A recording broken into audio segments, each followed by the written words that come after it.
আজকে আমি যে বিষয়টা কথা বলতে চাচ্ছি সেটা হচ্ছে যে আমাদের কর্ম কৌশলটাকে একটু স্পষ্ট করতে চাচ্ছি সকলের কাছে, যে আমরা এই দেশে কিভাবে কাজটাকে সামনে এগিয়ে নিব, আমাদের কাছের প্রক্রিয়াটা কি, এই জিনিসটা, এবং এই দেশের সমাজ এবং রাজনীতিটা কিভাবে চলতেছে, কর্মটা কোন জায়গায় রয়েছে, আর আমরা এটাকে কোথায় নিয়ে যেতে চাই এবং সেটা কোন প্রক্রিয়ায় যেতে চাই, এই বিষয়টাকে পরিষ্কার থাকলে আমাদের কাজ করা সহজ হবে।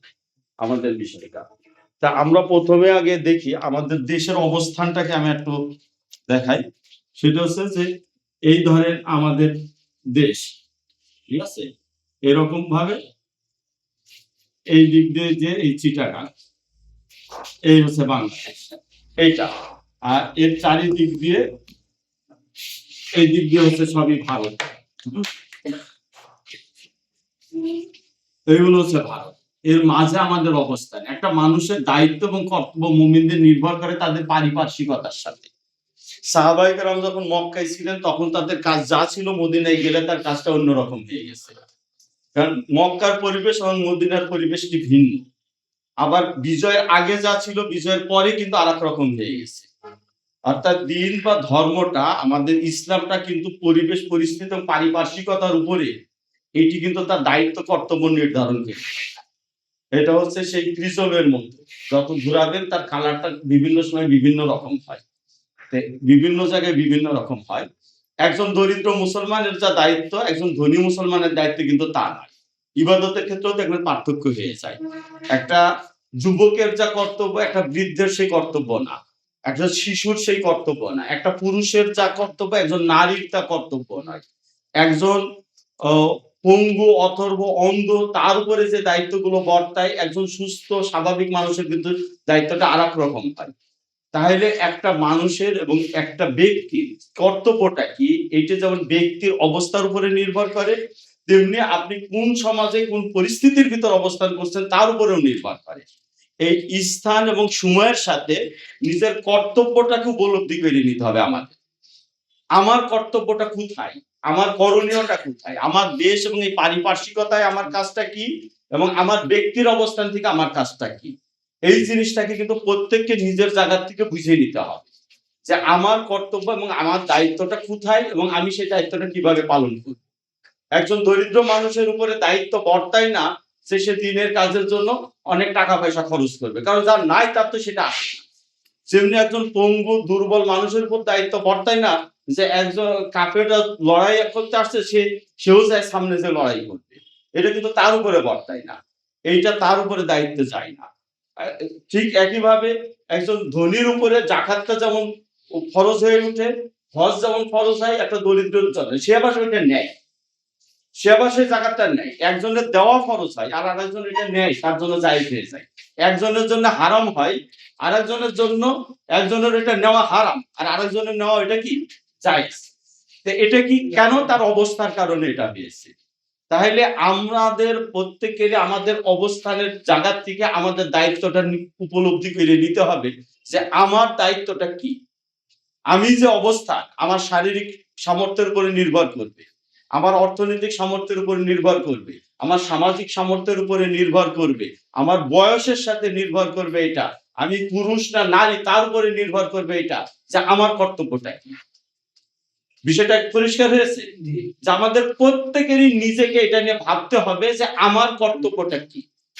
প্রত্যেকেরই নিজের জায়গায় নিজের কর্তব্যটাকে চিনে নিতে হবে, নিজের করণীয়টা চিনে নিয়ে তখন ওই কাজে নিজেকে নিবেদিত হইতে হবে। একটা দরিদ্র মানুষের জাকাত ফরজ নয়, এখন এইটা দেখিয়ে যদি একজন ধনী ব্যক্তি মনে করে তার উপরেও জাকাত ফরজ নয়, তাহলে কি সেটা হবে? সেটা হবে না।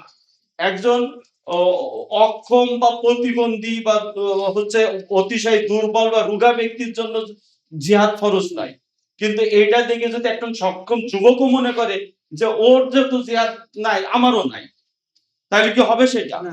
তাহলে সেটা হবে না। তাহলে আমাদের সামর্থ্যটা কোথায়, আমাদের এই সামর্থ্যের জায়গাটাকে চিনলে আমরা আমাদের দায়িত্বের জায়গাটা বুঝতে পারবো যে আমার দায়িত্বটা এটা পড়ে যায়, আমার এই দায়িত্বগুলো আমার আওতায় ঢুকে পড়ে।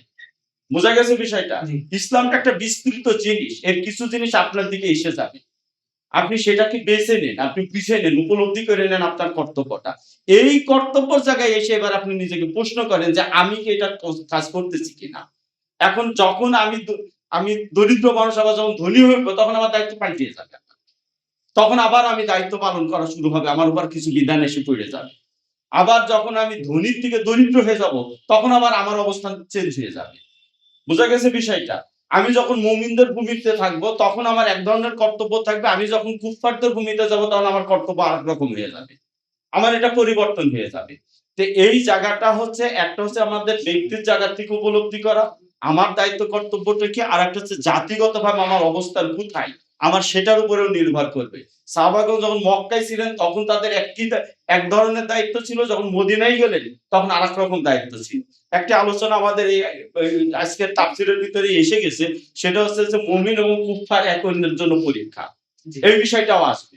এই আমাদের জন্য পরীক্ষা। এই ভূমিটা হচ্ছে মুমিনদের ভূমি,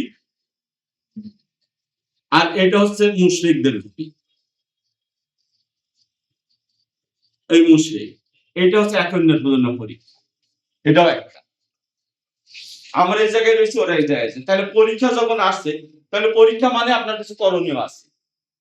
পরীক্ষার হলে যখন আপনি যাবেন তখন একটা প্রশ্ন থাকে, এটা আপনার পরীক্ষা।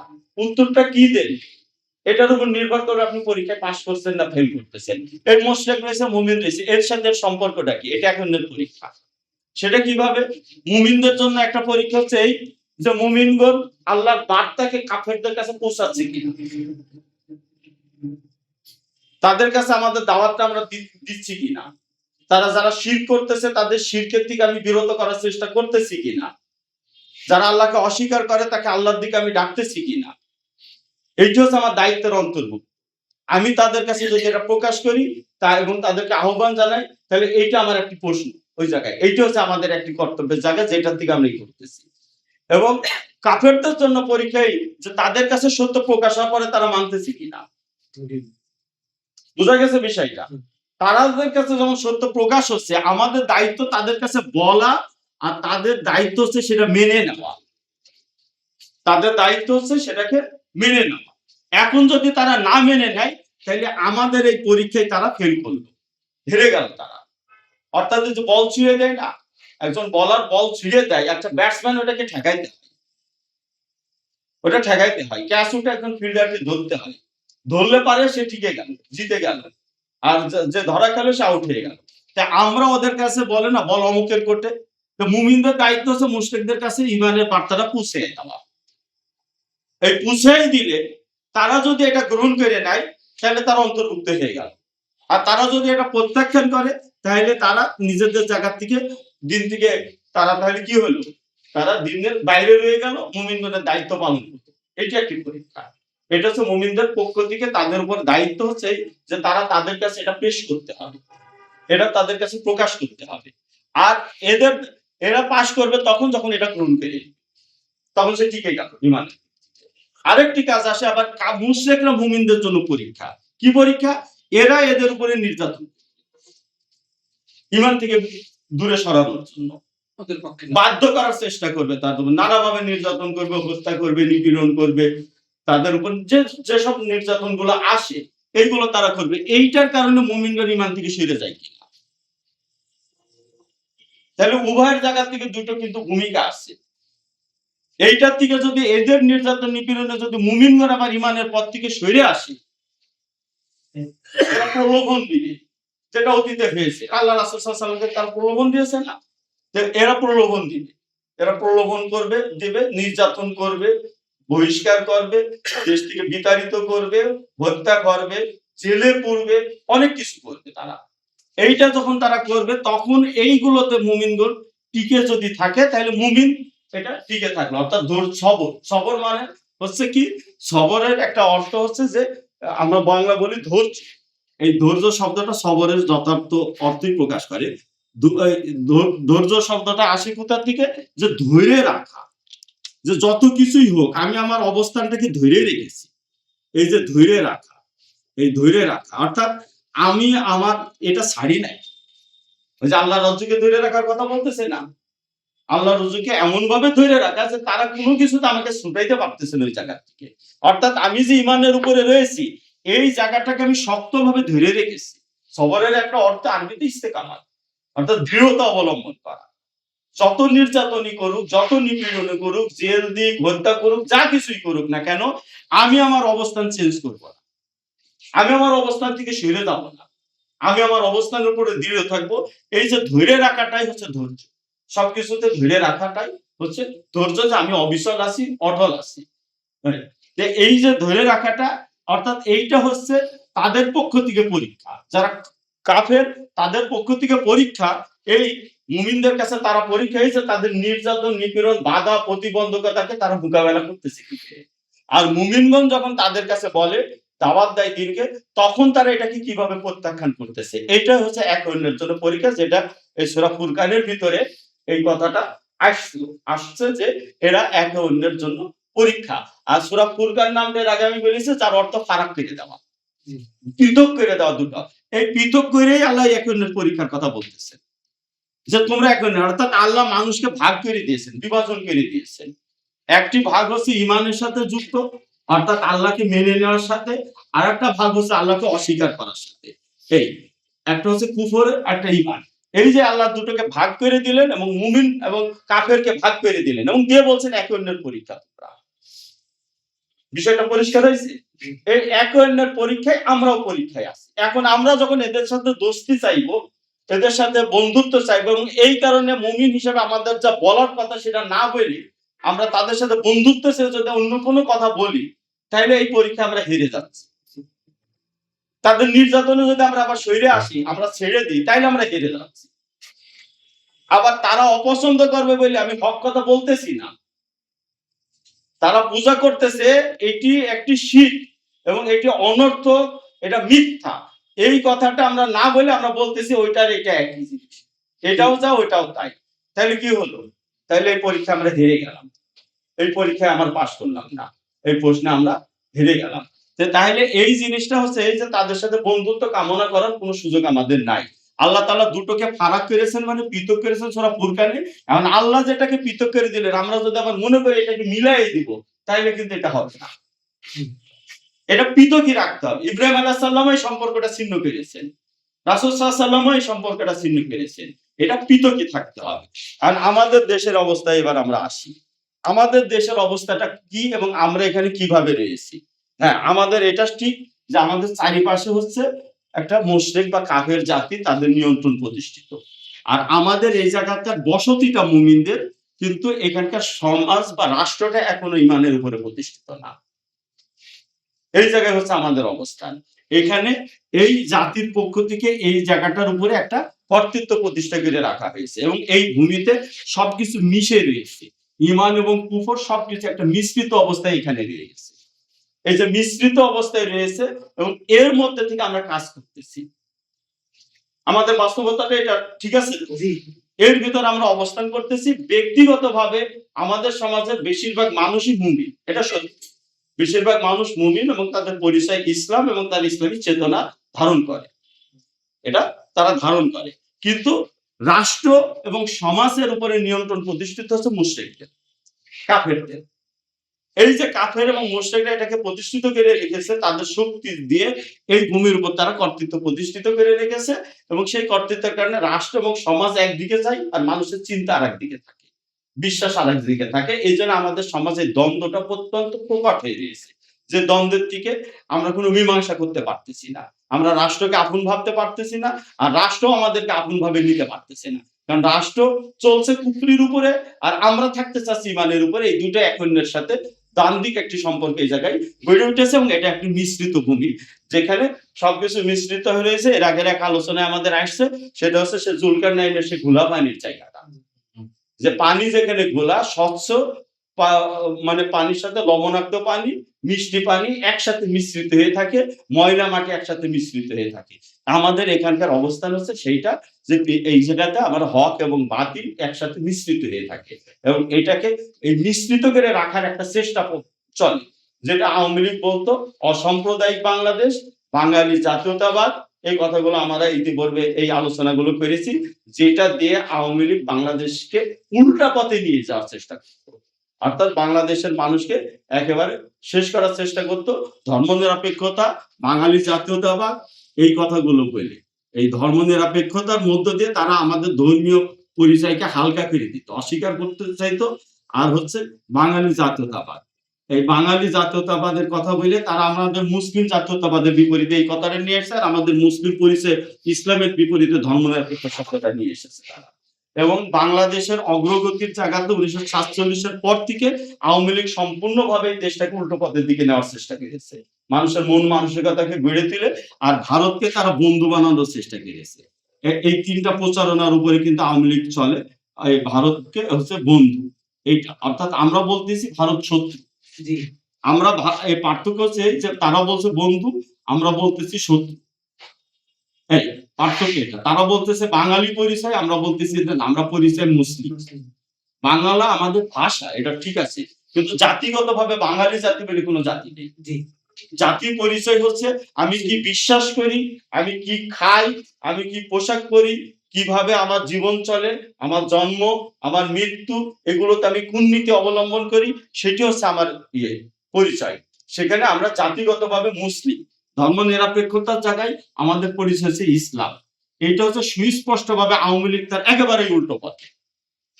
বিএনপি এই মিশ্রিত নীতি অবলম্বন করে, যেটা গোলাপানির নীতি বিএনপি। এই গোলাপানির নীতিতে বিএনপির রাজনীতি চলে, বিএনপি রাজনীতিটা করতেছে। তো এখন এই অবস্থাটা আমাদের দেশ চলতেছে, আর আমরা এই পরিচয়টা আমাদের কাছে প্রধান যে আমাদের ধর্ম ইসলাম। আর ধর্ম ইসলাম বলতে কি বোঝায়? ধর্ম ইসলাম বলতে আমরা যারা বিজ্ঞানে পড়ছেন দেখেন না, পানির ধর্ম কি লেখা থাকে না? পানির ধর্ম, লোহার ধর্ম, এইটা লেখা। ধর্ম মানে কি? তার একটি বৈশিষ্ট্য, তার একটা চরিত্র। পানি বলতে একটা আছে, পদার্থ আছে, এই পদার্থটার চরিত্রটা কি, এর ধরন ধারণ কি, বৈশিষ্ট্য কি, কোথায় গেলে কি করে, কত ডিগ্রি তাপমাত্রায় এ জমাট হয়, বরফ হয়ে যায়, কখন এই বাষ্প হয়ে যায়, এই যে বর্ণনা, এটি হচ্ছে ধর্ম। যে ইসলাম যখন ধর্ম হিসাবে আমরা বলি, এবং আমরা বলি নিজেরা ইসলাম ধর্ম হিসাবে আমরা মুসলিম, তখন আমাদেরও একটি পরিচয় এর মধ্যে দিয়ে উঠে আসে। যে যখন আমরা মুসলিম তখন আমরা জান্নাত জাহান্নামে বিশ্বাস করি, যখন আমরা মুসলিম কোরআনকে কিতাব হিসাবে গ্রহণ করি, যখন আমরা মুসলিম মুহাম্মদ সাল্লাল্লাহু আলাইহি ওয়াসাল্লামকে আমাদের নবী হিসাবে মানি, এই যে বিষয়গুলো আমরা আখিরাতে বিশ্বাস করি, এই যে পার্থক্য তৈরি করে দেয় না, যখন বলে হিন্দু তখন সেটা আলাদা হয়ে যায়। অর্থাৎ এর ধর্ম এক, ওর ধর্ম আলাদা। এই যে বিষয়টা, এইভাবে আমরা পৃথক হয়ে যাই। কিন্তু এই মুসলিম হওয়ার কারণে যে আমরা পৃথক, জাতিগতভাবে আমরা এদের মতো নয়, এই পরিচয়টাকে মিটানোর জন্যই আওয়ামী লীগ এই ধর্ম নিরপেক্ষ শব্দটা নিয়ে এসেছে, বাঙালি জাতীয়তাবাদকে নিয়ে এসেছে, আর ভারতকে যে আমরা শত্রু ভাবে এটাকে বন্ধু বলার চেষ্টা করেছে আওয়ামী লীগ। বোঝা গেছে বিষয়টা? এই 24-এর অভ্যুত্থানের মধ্য দিয়ে ভারত আওয়ামী লীগের এই লুকোচুরিটা ধরা পড়ে গেছে, এবং এটা থেকে এখন আওয়ামী লীগ হচ্ছে বিদায় হয়ে গেছে, যেটা মানুষের সাথে কন্ট্রাডিকশনটা প্রকাট হয়েছে। মানুষ প্রথমত এটা বুঝতে পারেনি, এখন এটা যত এটা বিদায় হচ্ছে, এখন আগামীতে এইটা কিন্তু আরো বৃদ্ধি পাবে। আওয়ামী লীগ আর ফেরত আসার সম্ভাবনা নাই, আসতে পারবেও না। যতই চেষ্টা করুক এটা আসার নাই, কারণ চোরের যখন মুখোশ উন্মোচন হয়ে যায় সে আর কিছু করতে পারে না। এটা কেন এসেছিল? এটা এসেছিল ব্রিটিশরা যখন 47 এই দেশ থেকে চলে গেছে, এবং মুসলিম পরিচয়ের কারণে আমরা ভারত থেকে আলাদা একটি রাষ্ট্র গঠন হয়ে গেছে। এখন এই পরিচয়টা টিকে থাকলে আমরা ভারতের সাথে একীভূত হতে পারতেছি না, ভারত আমাদেরকে এক পেটে তার অংশ বানাইতে পারতেছে না। এই জন্য ভারত কি করছে, যে এটাকে আবার তার সাথে এক করে নেওয়ার একটা চেষ্টার একটি কর্মসূচি হিসেবে, এজেন্ডা হিসেবে এই মতবাদগুলো দিয়ে আওয়ামী লীগকে তারা ইউজ করা শুরু করেছে, যে আমরা যেন এটা ভুলে যাই, ভুলে গেলে ভারতের সাথে আমরা এক হয়ে যাব।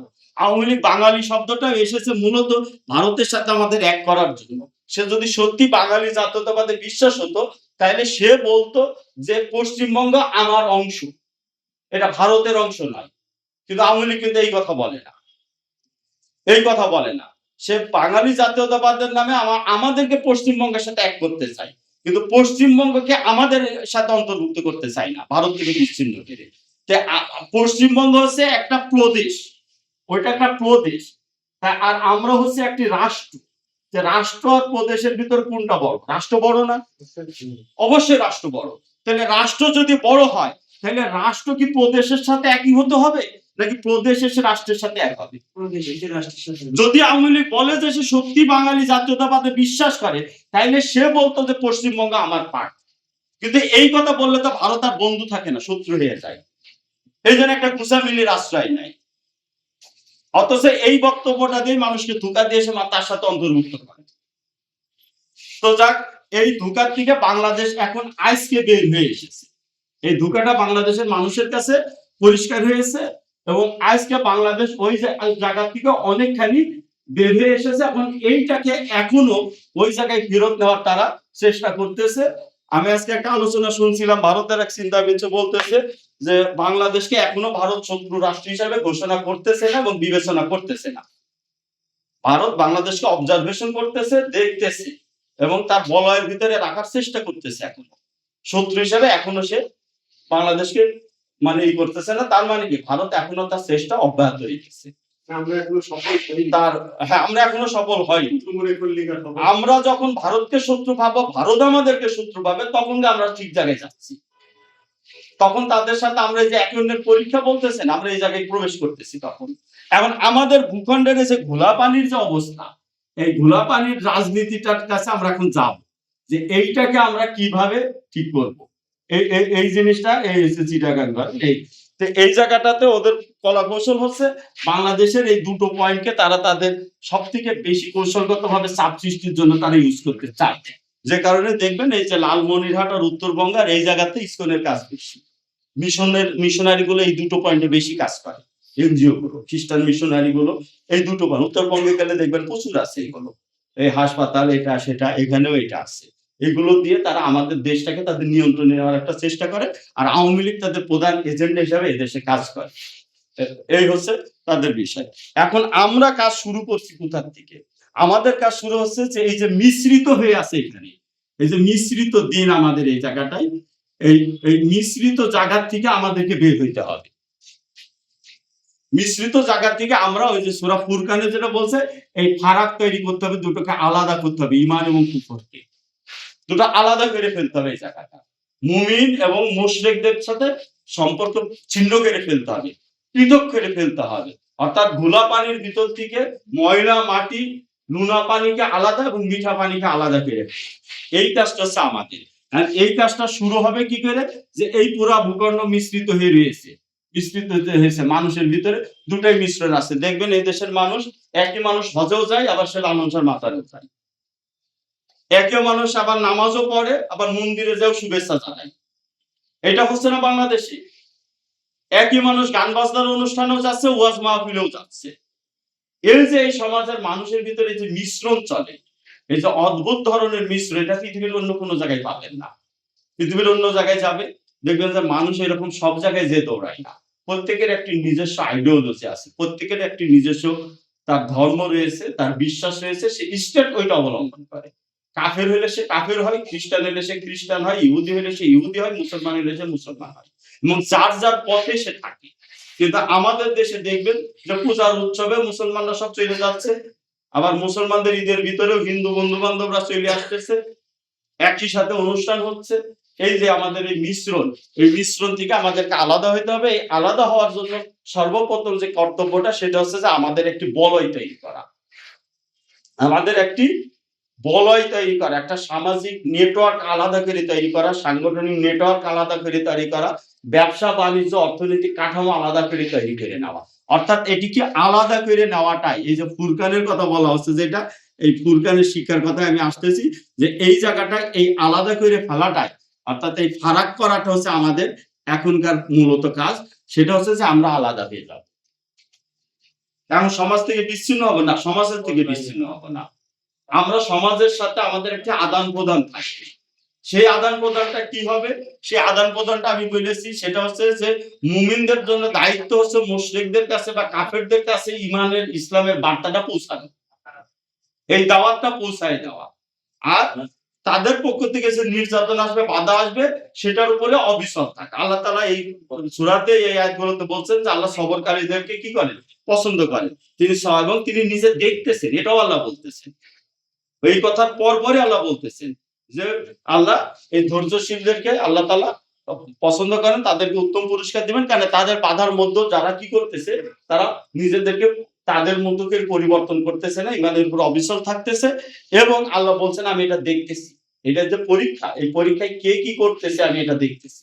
অর্থাৎ কাফেররা তাদের অবস্থান থেকে তারা কি করতেছে, আর মুমিনগণ তাদের জায়গাতে কি করতেছে। আল্লাহ কর্তব্য দুজনের পৃথক করে, দুইজনের যে কর্তব্য আছে এটা আল্লাহ বলে দিয়েছে যে মুমিনদের কি করতে হবে, তাদের কোন কথার জবাবে কি বলতে হবে, তাদের সাথে কোথায় সম্পর্ক রাখতে হবে, কোথায় রাখতে হবে না। হ্যাঁ, কথাবার্তা চালু থাকবে, আমরা তাদেরকে আহ্বান করব, দাওয়াত করবো, কারণ কথা না হলে তো আপনি তাকে দাওয়াত দিতে পারবেন না, আহ্বান করতে পারবেন না।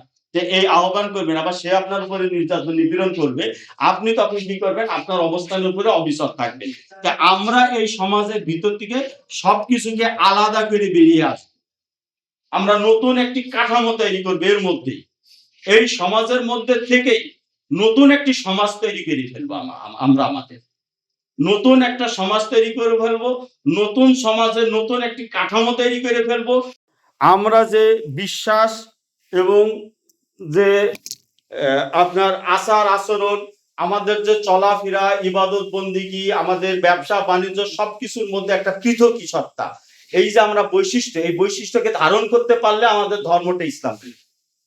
অর্থাৎ আমাদের চরিত্রের মধ্যে, যেমন মুসলমানদের চরিত্র কি হবে, কোরআন শরীফে আল্লাহ বলে দিয়েছেন, অসংখ্য জায়গায় বলছেন যে তারা মিথ্যা কথা বলবে না, তারা প্রতিশ্রুতি রক্ষা করবে, ওজনে কম দিবে না, বিভিন্ন কথা কোরআন শরীফে বলা আছে।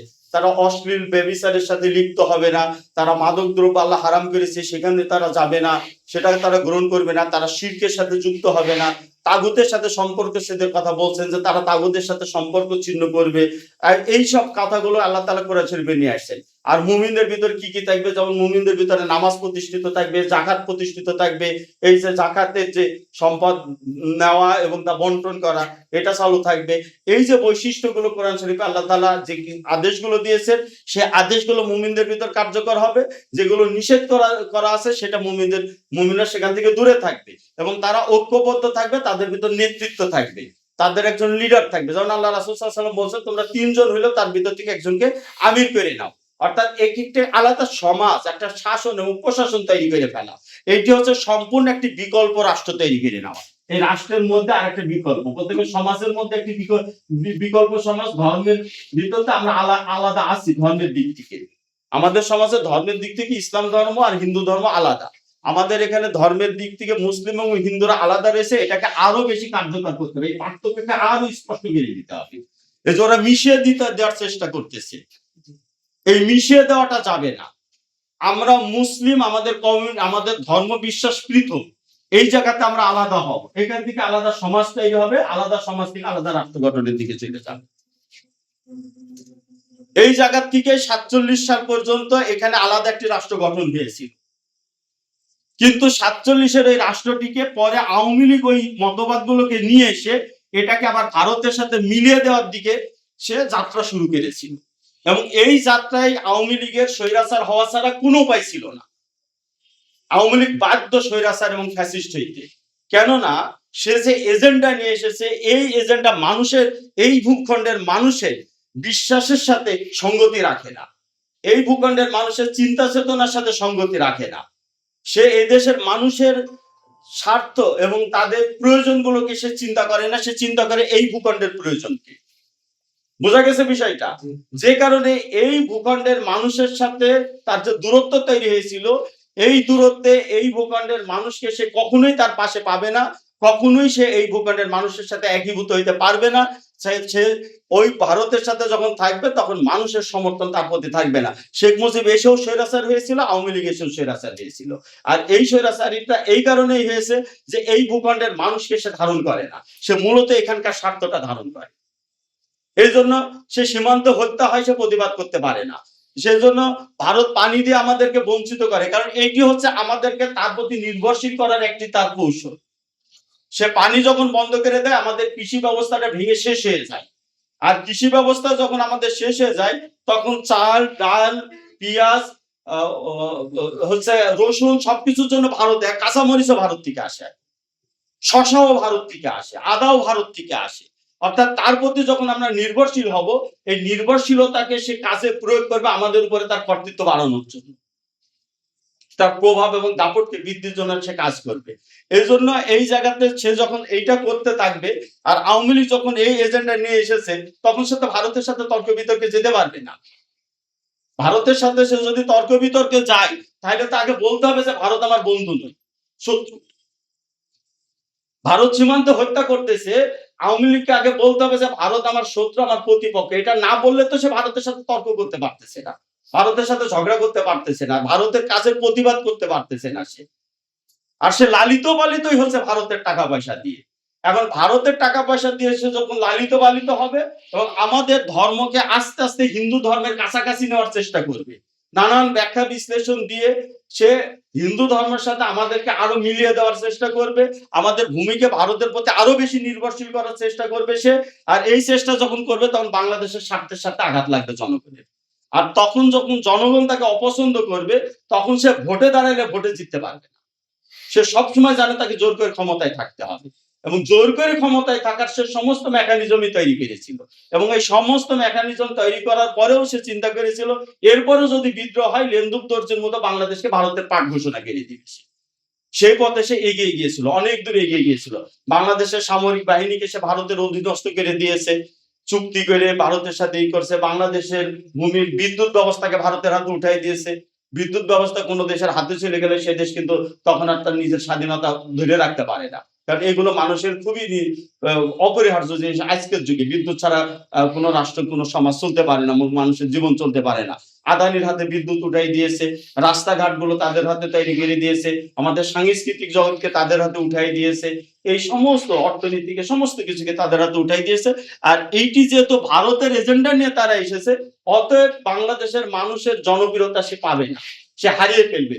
যতদিন ক্ষমতায় থাকবে তার জনপ্রিয়তা তত নিচের দিকে নামবে, কারণ সে তো ওর স্বার্থ দেখবে, বাংলাদেশের স্বার্থ দেখবে না। তাহলে যার স্বার্থ সে দেখবে না, সে স্বার্থ তার থেকে সে বিচ্ছিন্ন হয়ে পড়বে। আর ওর স্বার্থ দেখবে বলে ওর সে ঘনিষ্ঠতর হয়ে যাবে। আর যখন ওর ঘনিষ্ঠতর হবে তার বিনিময়ে তারা তাকে আশ্রয় দিচ্ছে, আজকে তার হয়ে তারা লড়াই করতেছে ভারত। এই যে কাজটা সে পেয়েছে, কিন্তু বাংলাদেশের মানুষের স্থান সে হারিয়ে ফেলেছে। আর এটা হচ্ছে বাংলাদেশের মানুষের একটা অন্তর্নিহিত শক্তি। আমি বলবো এই জায়গাটা হচ্ছে আমাদের আসার জায়গা, যে এই বাংলাদেশের মানুষ সে বুঝে হোক না বুঝে হোক সে এমন একটি জায়গায় পৌঁছে গেছে যে এই জায়গার থেকে তার উত্থান অপরিহার্য। বাংলাদেশের মানুষের কাছে কিন্তু আমরা ইসলামকে ওইভাবে নিয়ে যেতে পারি নাই, ইসলামের রাজনৈতিক দর্শন আওয়ামী লীগ এইভাবে বিচার বিশ্লেষণ করে মানুষকে দেখাইতে পারি নাই। কিন্তু এদেশের মানুষ একটা জায়গা বুঝে ফেলেছে যে আওয়ামী লীগ বা হাসিনা আমাদের বন্ধু নয়, ভারত আমাদের বন্ধু নয়। এই জিনিসটা বাংলাদেশের মানুষ বুঝে ফেলেছে এবং বুঝে ফেলার কারণে তাদেরকে প্রত্যাখ্যান করেছে। এবং এটি হচ্ছে বাংলাদেশের মানুষের নতুন করে ব্যাক করা, অর্থাৎ 47 থেকে যে এজেন্ডা নিয়ে বাংলাদেশকে ভারতের অংশ করতে চাওয়া হয়েছিল, বাংলাদেশ ভারতের থেকে এখন আরো বিচ্ছিন্ন হয়ে ভারতের প্রতিপক্ষ এবং প্রতিদ্বন্দ্বী হয়ে উঠতেছে। এই প্রতিদ্বন্দ্বিতা সে খেলাধুলাতেও হবে, এই প্রতিদ্বন্দ্বিতা সে সাংস্কৃতিক দিক থেকেও হবে, এই প্রতিদ্বন্দ্বিতা সে সামরিক দিক থেকেও হবে, রাজনৈতিক দিক থেকেও হবে। অলরেডি সেই জায়গায় বাংলাদেশ যাত্রা শুরু করেছে। বাংলাদেশের এই যাত্রা এবং গতিপথের সাথে এখন আমাদেরকে আমাদের এজেন্ডাকে এর সাথে অ্যাডজাস্ট করতে হবে, একে মিলিয়ে নিতে হবে এবং এই সমাজের নিয়ন্ত্রণ এবং নেতৃত্বের দিকে আমাদেরকে অগ্রসর হতে হবে। সে অগ্রসর হওয়ার জায়গাটাই আমি আসতেছি, সেটা হচ্ছে যে এই অগ্রসর এই যে মিশ্রিত জায়গাটা, এই মিশ্রিতকে আমাদেরকে ফারাক করতে হবে, যে ধর্মের দিক থেকে আমরা আলাদা আছি, এই আলাদা কথাটাকে মানুষের সামনে আনতে হবে। আলাদা এনে যারা আমাদের সাথে একীভূত হবে তাদের একটি পৃথক সমাজ আমাদেরকে গঠন করে নিতে হবে। এই দেশের মধ্যে একটা আলাদা বলয় তৈরি করে নিয়েছে আমরা, এই বলয়টা আমাদের অর্থনৈতিক ক্ষেত্রে হবে, রাজনৈতিক ক্ষেত্রে হবে, সাংস্কৃতিক ক্ষেত্রে হবে, আমরা সমস্ত জায়গায় কর্মসূচি আমাদেরকে নিতে হবে। নিয়ে এই বলয়টার সাথে আমরা এখন অন্যদের সাথে এই যে আদান প্রদান করা, ডাকা এবং আহ্বান করা এবং তাদেরকে যুক্ত করা এবং একটি নিয়ম শৃঙ্খলার ভিতর আমাদের যাওয়া। এখন আপনি চিহ্নিত করেন যে বাংলাদেশের এই মিশ্রিতের ভিতরে হক কোথায় আর বাতিল কোথায়, এই জায়গাটা চিন্তা করেন। এখন এই দেশে যে জায়গাগুলো আল্লাহর অনুগত নয় সেই জায়গাগুলো থেকে আমাদের বিচ্ছিন্ন হতে হবে পর্যায়ক্রমে আস্তে আস্তে। যেমন এ দেশের কোর্ট কাছারিকে আল্লাহর বিধানে চলে না, যেটা আল্লাহর বিধানে চলে না সেখান থেকে বিচ্ছিন্ন হয়। এই কোর্ট, থানা, রাজনীতি, গণতান্ত্রিক রাজনীতি, যেটা এই গণতান্ত্রিক রাজনীতি, এইগুলো থেকে আমাদের আস্তে আস্তে দূরে সরতে হবে।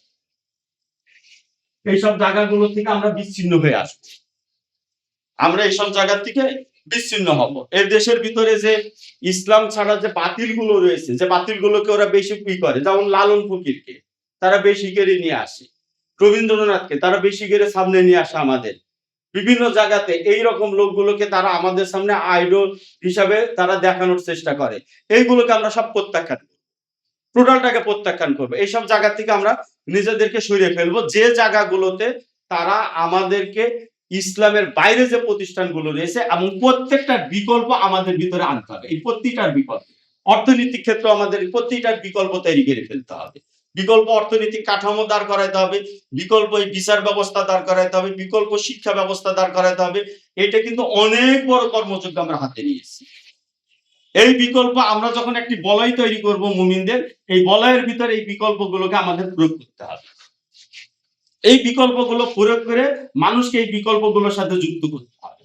সবাই আপনার ধর্মের ওয়াজ শুনবে না, আপনার ধর্মের ওয়াজে সবাই উদ্বুদ্ধ হবে না, কিন্তু আপনি তাদেরকে যুক্ত করে ফেলবেন। যেমন আমরা যুক্ত করতেছি কিসে, যেমন আজকের বাজার প্রোগ্রামে আমরা যুক্ত করতেছি মানুষকে। এই যুক্ত করে ওই রকমই যদি আমরা ব্যবসা করি তাহলে এটা দরকার নেই আমাদের। এই বাজার পদ্ধতি আমাদের পরিচালনা আলাদা হবে। এটা আমরা যে এখনো সেই মান আমরা আনতে পারি নাই, এটা আমাদেরকে বুঝতে হবে। আমরা এখনো সেই মানে পৌঁছাইতে পারি নাই, কিন্তু এই পৌঁছানোর ইচ্ছা আমাদের ভিতর থাকতে হবে, চেষ্টা আমাদের ভিতর থাকতে হবে যে আমরা একটি বিকল্প বাজার, কারণ বাংলাদেশের বাজার ব্যবস্থার দিকে তাকান, সে জায়গায় মজুদদারি রয়েছে, সেখানে ভেজাল রয়েছে, ওজনে কম দেওয়া রয়েছে, এবং এই বাজারের ভিতরে ভারত এবং ইসরায়েলি পণ্যর ব্যাপক বিস্তার রয়েছে। এই যে জায়গাগুলো আছে এইগুলো আমাদের শত্রু। একটি সমাজ নিয়ন্ত্রণ হয় তার ভিতরের অর্থনীতি দ্বারা। যে কোনো সমাজে তার ভিতরের অর্থনীতি তাকে নিয়ন্ত্রণ করে। অর্থনৈতিক দিক থেকে মানুষের শত্রু আর মিত্র তৈরি করে অনেক জায়গাতেই। আর এই জায়গাগুলোতে আমাদেরকে কাজ করতে হবে। যেমন এই বাজারের ভিতরে আছে আমাদের শত্রুতাকে আমাদের ভেজাল। এই বাজারের ভেজাল, এটা হচ্ছে ভেজালটা হচ্ছে ইসলাম বিরোধী একটি প্রবণতা যা আল্লাহ তাআলা হারাম করেছে। মজুদদারি আছে এই সমাজে, ব্যবসার ভিতরে যেগুলো অনাচার আছে আর কি, মজুদদারি আছে, এইটা আছে, ওজনে ফাঁকি দেওয়া আছে। আচ্ছা, ফাঁকি দেওয়া। আর এছাড়া আছে ভারত এবং ইসরায়েলি পণ্য ও ইসরায়েলি পণ্য, এইগুলোর বিরুদ্ধে আমাদের একটা লড়াই। এই যে এই জিনিসগুলো আছে, আরো আসবে, তালিকা করলে আরো অনেক কিছু আসবে। এইগুলোকে আমাদের দূর করতে হবে। এটা হচ্ছে অর্থনৈতিক সংস্কারের কাজ আমাদের। এই কাজটা আমাদেরকে, আমাদের যে ব্যবসা বাণিজ্য করছি এর মধ্য দিয়ে এটার সাথে আমাদের ফাইট হবে। আমরা যত মানুষকে যুক্ত করতে পারবো তত মানুষকে আমরা এইগুলোর থেকে, তাদেরকে আমরা ভেজাল থেকে দূরে সরাবো। মজুদদারি ব্যবসা করা, দাম বাড়িয়ে দেওয়া, একটা জিনিস কি করে হঠাৎ করে একটা জিনিসের দাম বাড়িয়ে দেওয়া, আমাদের সামর্থ্য আসলে আমরা ন্যায্য দামই দেবো। বাজারে বলবেন যে ভাই এই চিনি তো 150 টাকা দিলেও তো এখন হবে, বাজারের দাম 200 টাকা হয়েছে, কোনো চিন্তা দরকার নেই, আমাদের এটি দরকার নেই। আমরা আমাদের উৎপাদন খরচ এবং আমাদের বাজার ব্যবস্থাপনায় যেটা ন্যায্য সেই মূল্যটাই আমরা বাজারকে করলেও যারা এখানে মজুদদারি করে বাজারকে নিয়ন্ত্রণ করতেছে আমরা সেটার মোকাবেলা করব। ওজনে ফাঁকি দেওয়া, এইটার সাথে লড়াই হবে। ভারত এবং ইসরায়েলি পণ্যকে বর্জন করা আমাদের এখানে, এবং আমাদের স্থানীয় অর্থনীতিকে শক্তিশালী করা। স্থানীয় মানুষের ভারতীয় মশলা এসে 70-80 টাকায় বিক্রি হচ্ছে, আর আমাদের লোকাল মশলা 30-35 টাকায় বিক্রি হয়। ওরা কি ওই হলুদ আর ধনিয়া কি চাঁদের থেকে নিয়ে আসে না মঙ্গল গ্রহ থেকে নিয়ে আসে? ওর দামটা কি করে হয়, অথচ ওইটাই মানুষ কিনতেছে, প্যাকেজিংটা ভালো, এটা সেটা। তো যাক, আমাদের এই জিনিসগুলোকে নিয়ে আসতে হবে। এটা হচ্ছে আমাদের অর্থনৈতিক ক্ষেত্রে এই আলাদা বলয় তৈরি করে মানুষকে সাথে যদি আমরা যুক্ত করতে পারি, মানুষকে যদি এই বিশ্বাসের ভিতর ঢুকাইতে পারি, তো বিপুল সংখ্যক মানুষ আমরা যদি এই ভেজাল মুক্ত ভাবে ন্যায্য মূল্যে যদি মানুষের কাছে পৌঁছাতে পারি, এটা একটা আলাদা বলয় তৈরি করে দিবে অর্থনীতির আরেকটি দিক আছে, সেটা হচ্ছে একদল মানুষকে ধনী করে আরেকটা সমাজের বিপুল সংখ্যক মানুষকে দরিদ্র করে দেওয়া। এটি কিন্তু একটি সুকৌশলে করা হয়। এটা করা হয় একটা সমাজের ভিতরে একটা ফ্যাসিজম প্রতিষ্ঠার জন্য। কোরআন শরীফে যেটা ফেরাউনকে জাব্বারিন বলে উল্লেখ করা হয়েছে, যার বাংলা স্বৈরাচার হয়, বাংলা এটা একনায়কতন্ত্র হয়। এই একনায়কতন্ত্র করার জন্য এটা করা হয়। সকল সমাজ, ইসলামিক সমাজ সমতা তৈরি করে দেয়। ধনীদের কাছ থেকে সম্পদ নেয়, গরিবদের ভিতরে বন্টন করে দেয়, আর ধনীদের কাছে কুক্ষিগত হবে আল্লাহ তাআলা এখানে ওই রাস্তাগুলো বন্ধ করে দেয়। তো এখানে একটি সমতা, কারণ সমাজে যখন অর্থনৈতিক ভাবে একটা শ্রেণী বিপুল ধনী হয়ে উঠে আর আরেকটা শ্রেণী যখন দুর্বল থাকে, তখন দুর্বলের উপরে ধনীদের একটা কর্তৃত্ব প্রতিষ্ঠিত হয়। আর এই কর্তৃত্বকে ধনীরা ব্যবহার করে তাদের রাজনৈতিক প্রভাব বৃদ্ধির জন্য। আর এইভাবে ধনীগণের হাতে, অল্প কিছু সংখ্যকের হাতে সমাজের কন্ট্রোল চলে যায়। আর এই অল্প কিছু সংখ্যক লোককে তখন অন্য কোনো জাতি বা অন্য কোনো কমরা এই অল্প লোককে কন্ট্রোল করলে গোটা সমাজের কন্ট্রোল হয়ে যায়। এটা হচ্ছে একটা থিওরি, এটা একটা পলিসি যেটা তারা প্রয়োগ করে। এজন্য আমাদের সমাজে যে পুঁজিবাদী বলা হয়, আসলে কথা বলতে গেলে বিভিন্ন দিক পাশাপাশি এসে যায়। এই পুঁজিবাদ আর একটা হচ্ছে গণতন্ত্র, এই দুটো জিনিস কিন্তু একসাথে আসে। গণতন্ত্র হচ্ছে পুঁজিবাদের একটা বাইপ্রোডাক্ট। গণতন্ত্র শুনলে মনে হবে যে প্রত্যেকেরই তো একটা একটা করে ভোট, তাহলে সমাজ একটা সমতা আছে। হ্যাঁ, প্রত্যেকের একটা একটা ভোট, ভোটের জায়গায় ভোট একটা একটা করে। কিন্তু অর্থনীতির জায়গায় এই যাদের একটা করে ভোট আছে তারা কিন্তু এক একজন একটা গোষ্ঠীর কাছে নিয়ন্ত্রিত। বোঝা গেছে? তখন সে যেদিকে ধাবিত করে এই মানুষটা ওই দিকে চায়। যার হাতে প্রচার মিডিয়া আছে, যার হাতে টাকা পয়সা রয়েছে, সে গুন্ডা পালতে পারে। যার হাতে টাকা পয়সা রয়েছে সে মিডিয়াকে নিয়ন্ত্রণ করতে পারে। যার হাতে টাকা পয়সা রয়েছে সে প্রশাসনকে ম্যানেজ করতে পারে। এই সব কিছু সে করতে পারে। আর সব মেকানিজমকে এক জায়গায় নিয়ে আসলে সমাজের নেতৃত্ব তার হাতেই যায়, সেই প্রক্রিয়াতে তার হাতে যায়। এজন্য পুঁজিবাদী রাষ্ট্ররাই গণতন্ত্রকে নিয়ে আসছে। এটা গণতন্ত্র মূলতই এটা ভিতরগত ভাবে এটা হচ্ছে একটা একনায়কতন্ত্র বা স্বৈরতন্ত্র। এটা আস্তে আস্তে এটা সব জায়গাতেই, এটা আমেরিকাতেও সিন্ডিকেট নিয়ন্ত্রণ করে, ওই ইয়েতেও ওই যে ইউরোপের রাষ্ট্রগুলো এই একই সিন্ডিকেট নিয়ন্ত্রণ করে। এবং পুঁজিবাদ কি? সমস্ত কিছুকে অর্থনৈতিক স্বার্থ দ্বারা বিচার করা এবং সমস্ত কিছুকে পুঁজি হিসাবে বানিয়ে নেওয়া এবং পুঁজি বানিয়ে নিয়ে সেটাকে কুক্ষিগত করে আস্তে আস্তে একটা ধনিক সিন্ডিকেট তৈরি হয়ে যায়। যেমন আমেরিকার একটা সিন্ডিকেট তৈরি হয়েছে, তাদের কাজই হচ্ছে অস্ত্র উৎপাদন করা আর অস্ত্রের ব্যবসা করা। তো পৃথিবীতে যত বেশি যুদ্ধ থাকবে তত বেশি অস্ত্রের চাহিদা থাকবে, আর যত অস্ত্র বিক্রি হয় চাহিদা থাকবে তত অস্ত্র বিক্রি হবে, তত অস্ত্র কোম্পানিগুলো ধনী হয়ে উঠবে। এই হচ্ছে তাদের ইয়ে। যাকে এটা অন্য একটা আলোচনা। যে কথাটা বলছি যে সেটা হচ্ছে এই যে আমাদের সমাজের এইটি আরেকটি খারাপ দিক আছে, যে ভেজাল এই ব্যবসায়িক দিক দিয়ে, সেটা হচ্ছে যে একটা ধনিক শ্রেণী তৈরি হয়ে রয়েছে। এই ধনিক শ্রেণী তৈরি হওয়া এইটি একটি সমাজের জন্য খারাপ লক্ষণ। কোরআন শরীফের ভিতরে আল্লাহ বলেছেন ধনিকগণ কিন্তু ইসলামের ভিতরে সবচেয়ে বেশি বাধা সৃষ্টি করে, কর্তৃত্বশালীরাই বাধা সৃষ্টি করে। কেন বাধা সৃষ্টি করে? ক্ষমতাবান এবং ধনীকরা কেন বাধা সৃষ্টি করে? কারণ ইসলামের ক্ষেত্রে এই ধনী এবং ক্ষমতাশালীগণ যদি কোথাও জবাতে ইসলাম প্রতিষ্ঠিত হয়, তাহলে সেখানে আর ধনীকরা তাদের ধনী থাকতে পারে না, আর দরিদ্রতা তখন আবার উপরে উঠে আসে, ধনীদের ধন সম্পদ নিচে নাম। কারণ জাকাত দেওয়া শুরু হইলে, ওষুধ দেওয়া শুরু হইলে এটা তো হয়। আর ধনীকরা যে প্রক্রিয়ার মধ্যে দিয়ে ধনী হয়, ইসলাম সে প্রক্রিয়াকে বন্ধ করে দেয়। যে প্রক্রিয়ার মধ্য দিয়ে একজনের হাতে বিপুল সম্পদ জমা হয়, যেমন ব্যবসায়ীরা কি করতেছে, যে মজুদদারি করে তারা ধনী হচ্ছে। মাত্র 3 জন 4 জন বা 6 জনের হাতে গোটা বাংলাদেশের সয়াবিন তেলের ব্যবসা উঠাই দেওয়া আছে। তারা বাইরের থেকে সয়াবিন তেল আমদানি করছে, এই 6 জন মিলে বসে তারা দাম ঠিক করে দিতেছে। যে দাম তারা ঠিক করতেছে ওই দামে আমরা সবাই কিনতে বাধ্য হচ্ছি। এর বেশি সে আরেকজনকে লাইসেন্সও দিচ্ছে না, উন্মুক্তও করতেছে না। তখন সে যেভাবে নিয়ে আসছে আমরা বাধ্য হচ্ছি সেভাবে সেই দামের অধীনে থাকতে। তারা 120 টাকা লিটার নিয়ে আসতেছে সয়াবিন, 120 টাকা লিটার আমদানি রেট কিন্তু 120 টাকা লিটার, বিদেশ থেকে বাংলাদেশে সয়াবিন আসে এইটা। আর তারা নিজেরা বিক্রি করতেছে এইটা 170 কি 76 টাকা লিটারে বিক্রি করতেছে। আর একটা গরিব দোকানদার, আমাদের মতো ছোট যারা সাধারণ দোকানদার, 100 কেজিতে দেখা যাচ্ছে 186 টাকায় কিনে যদি ওই 90-92 বিক্রি করতেছে তাইলে বলে দাম বেশি হয়ে গেছে। কিন্তু এই লোকটি এই বিপুল পরিমাণ টাকা সে আদায় করে নিয়ে এসেছে। ব্যাংকগুলো আমাদের টাকাগুলো জমা করে দিয়ে একজনের হাতে উঠাই দিচ্ছে সমস্ত টাকা। খাজানগরের চালের মিলের যে ব্যবসায়ীগুলো রয়েছে তারা একটা সিন্ডিকেট তৈরি করে নিচ্ছে, ব্যবসায়িক সমিতি। এই সিন্ডিকেট থেকে তারা চালের দামটাকে ইচ্ছামতো বাড়িয়ে দেয়। এই যে মজুদদারি করা, এই মজুদদারি করার সামর্থ্য আসে কোথার থেকে? আমাদের টাকা পয়সা দিয়ে। আর এইভাবে যে লোকগুলো বড় লোক হচ্ছে তারা কিন্তু ওই সিস্টেমটাকে জিয়ে রাখতে চাইবে। তারাই রাজনীতিবিদদেরকে টাকা দিয়ে পেলে তারা এটা করতেছে। এখন এইগুলো যদি আপনি করতে চান, এখন যদি মনে করেন যে আপনি যুদ্ধ করে তাদের মোকাবেলা করবেন, আপনি যুদ্ধ করে এই মুহূর্তে তাদের সাথে পারবেন না। কেননা আপনি যুদ্ধ করবেন কাদেরকে নিয়ে?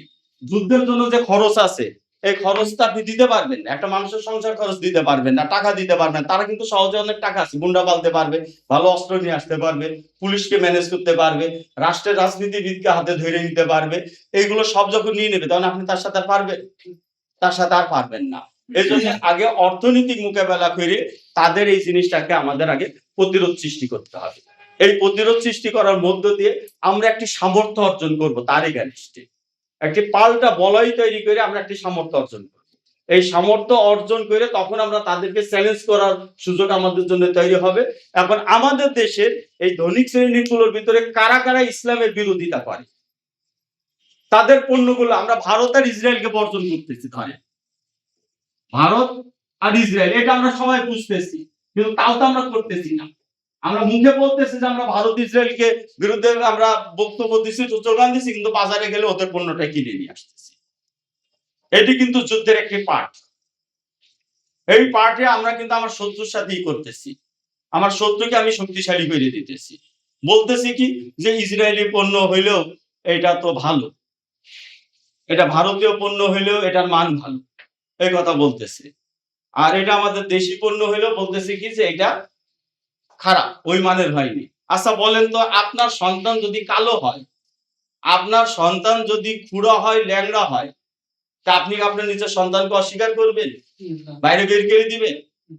আপনার বাইরে খেলা করতেছে আপনার সন্তান আর আপনার শত্রুর সন্তান। আপনার শত্রুর সন্তানটা দেখতে সুন্দর, হিষ্টপুষ্ট, ফর্সা গায়ের রং, হ্যাঁ, খুব টনটনা। আপনার ছেলেটা ধরেন আল্লাহ প্রতিবন্ধী করে দিয়েছে, কালো করে দিয়েছে, নির্বোধ করে দিয়েছে। তা আপনি বলবেন যে তুই কালো, তুই খারাপ, তুই থাক। ওরে নিয়ে এসে একটা আপেল দিয়ে দিতেন, একটা কমলা ওটাই দিতেন। বুঝছেন কেন কমলা দিলেন? ও তো দেখতে সুন্দর, ও চকচকা পরিষ্কার। এখন আমাদের দেশের জিনিসের মান ধরে নেন, আমাদের উৎপাদন শক্তি কম, আমরা উৎপাদন করতেছি ঘরোয়া ভাবে। আমরা উৎপাদন করছি, আমাদের ওদের মতো অত মেশিন নাই, অত পুঁজি নাই, অত বড় কারখানা করার সামর্থ্য আমাদের নাই। এখন আমরা একটি পণ্য তৈরি করে বলতেছি যে এটা আমাদের পণ্য। আমাদের পণ্য মানে এটা আমাদের সন্তানের মতো, আর ওদের পণ্য মানে ওটা ওই রকমের। আপনি শত্রুকে টাকা দিয়ে দিচ্ছেন, আর শত্রু ওই টাকা দিয়ে আপনার বিরুদ্ধে আপনার দালাল নিযুক্ত করছে, আপনার বিরুদ্ধেই সে ওই শক্তিটা প্রয়োগ করতেছে। আজকে ইসরায়েল যুদ্ধ করতেছে, যুদ্ধের সামর্থ্য ইসরায়েলের মাত্র পৃথিবীর 1% ইহুদি রয়েছে।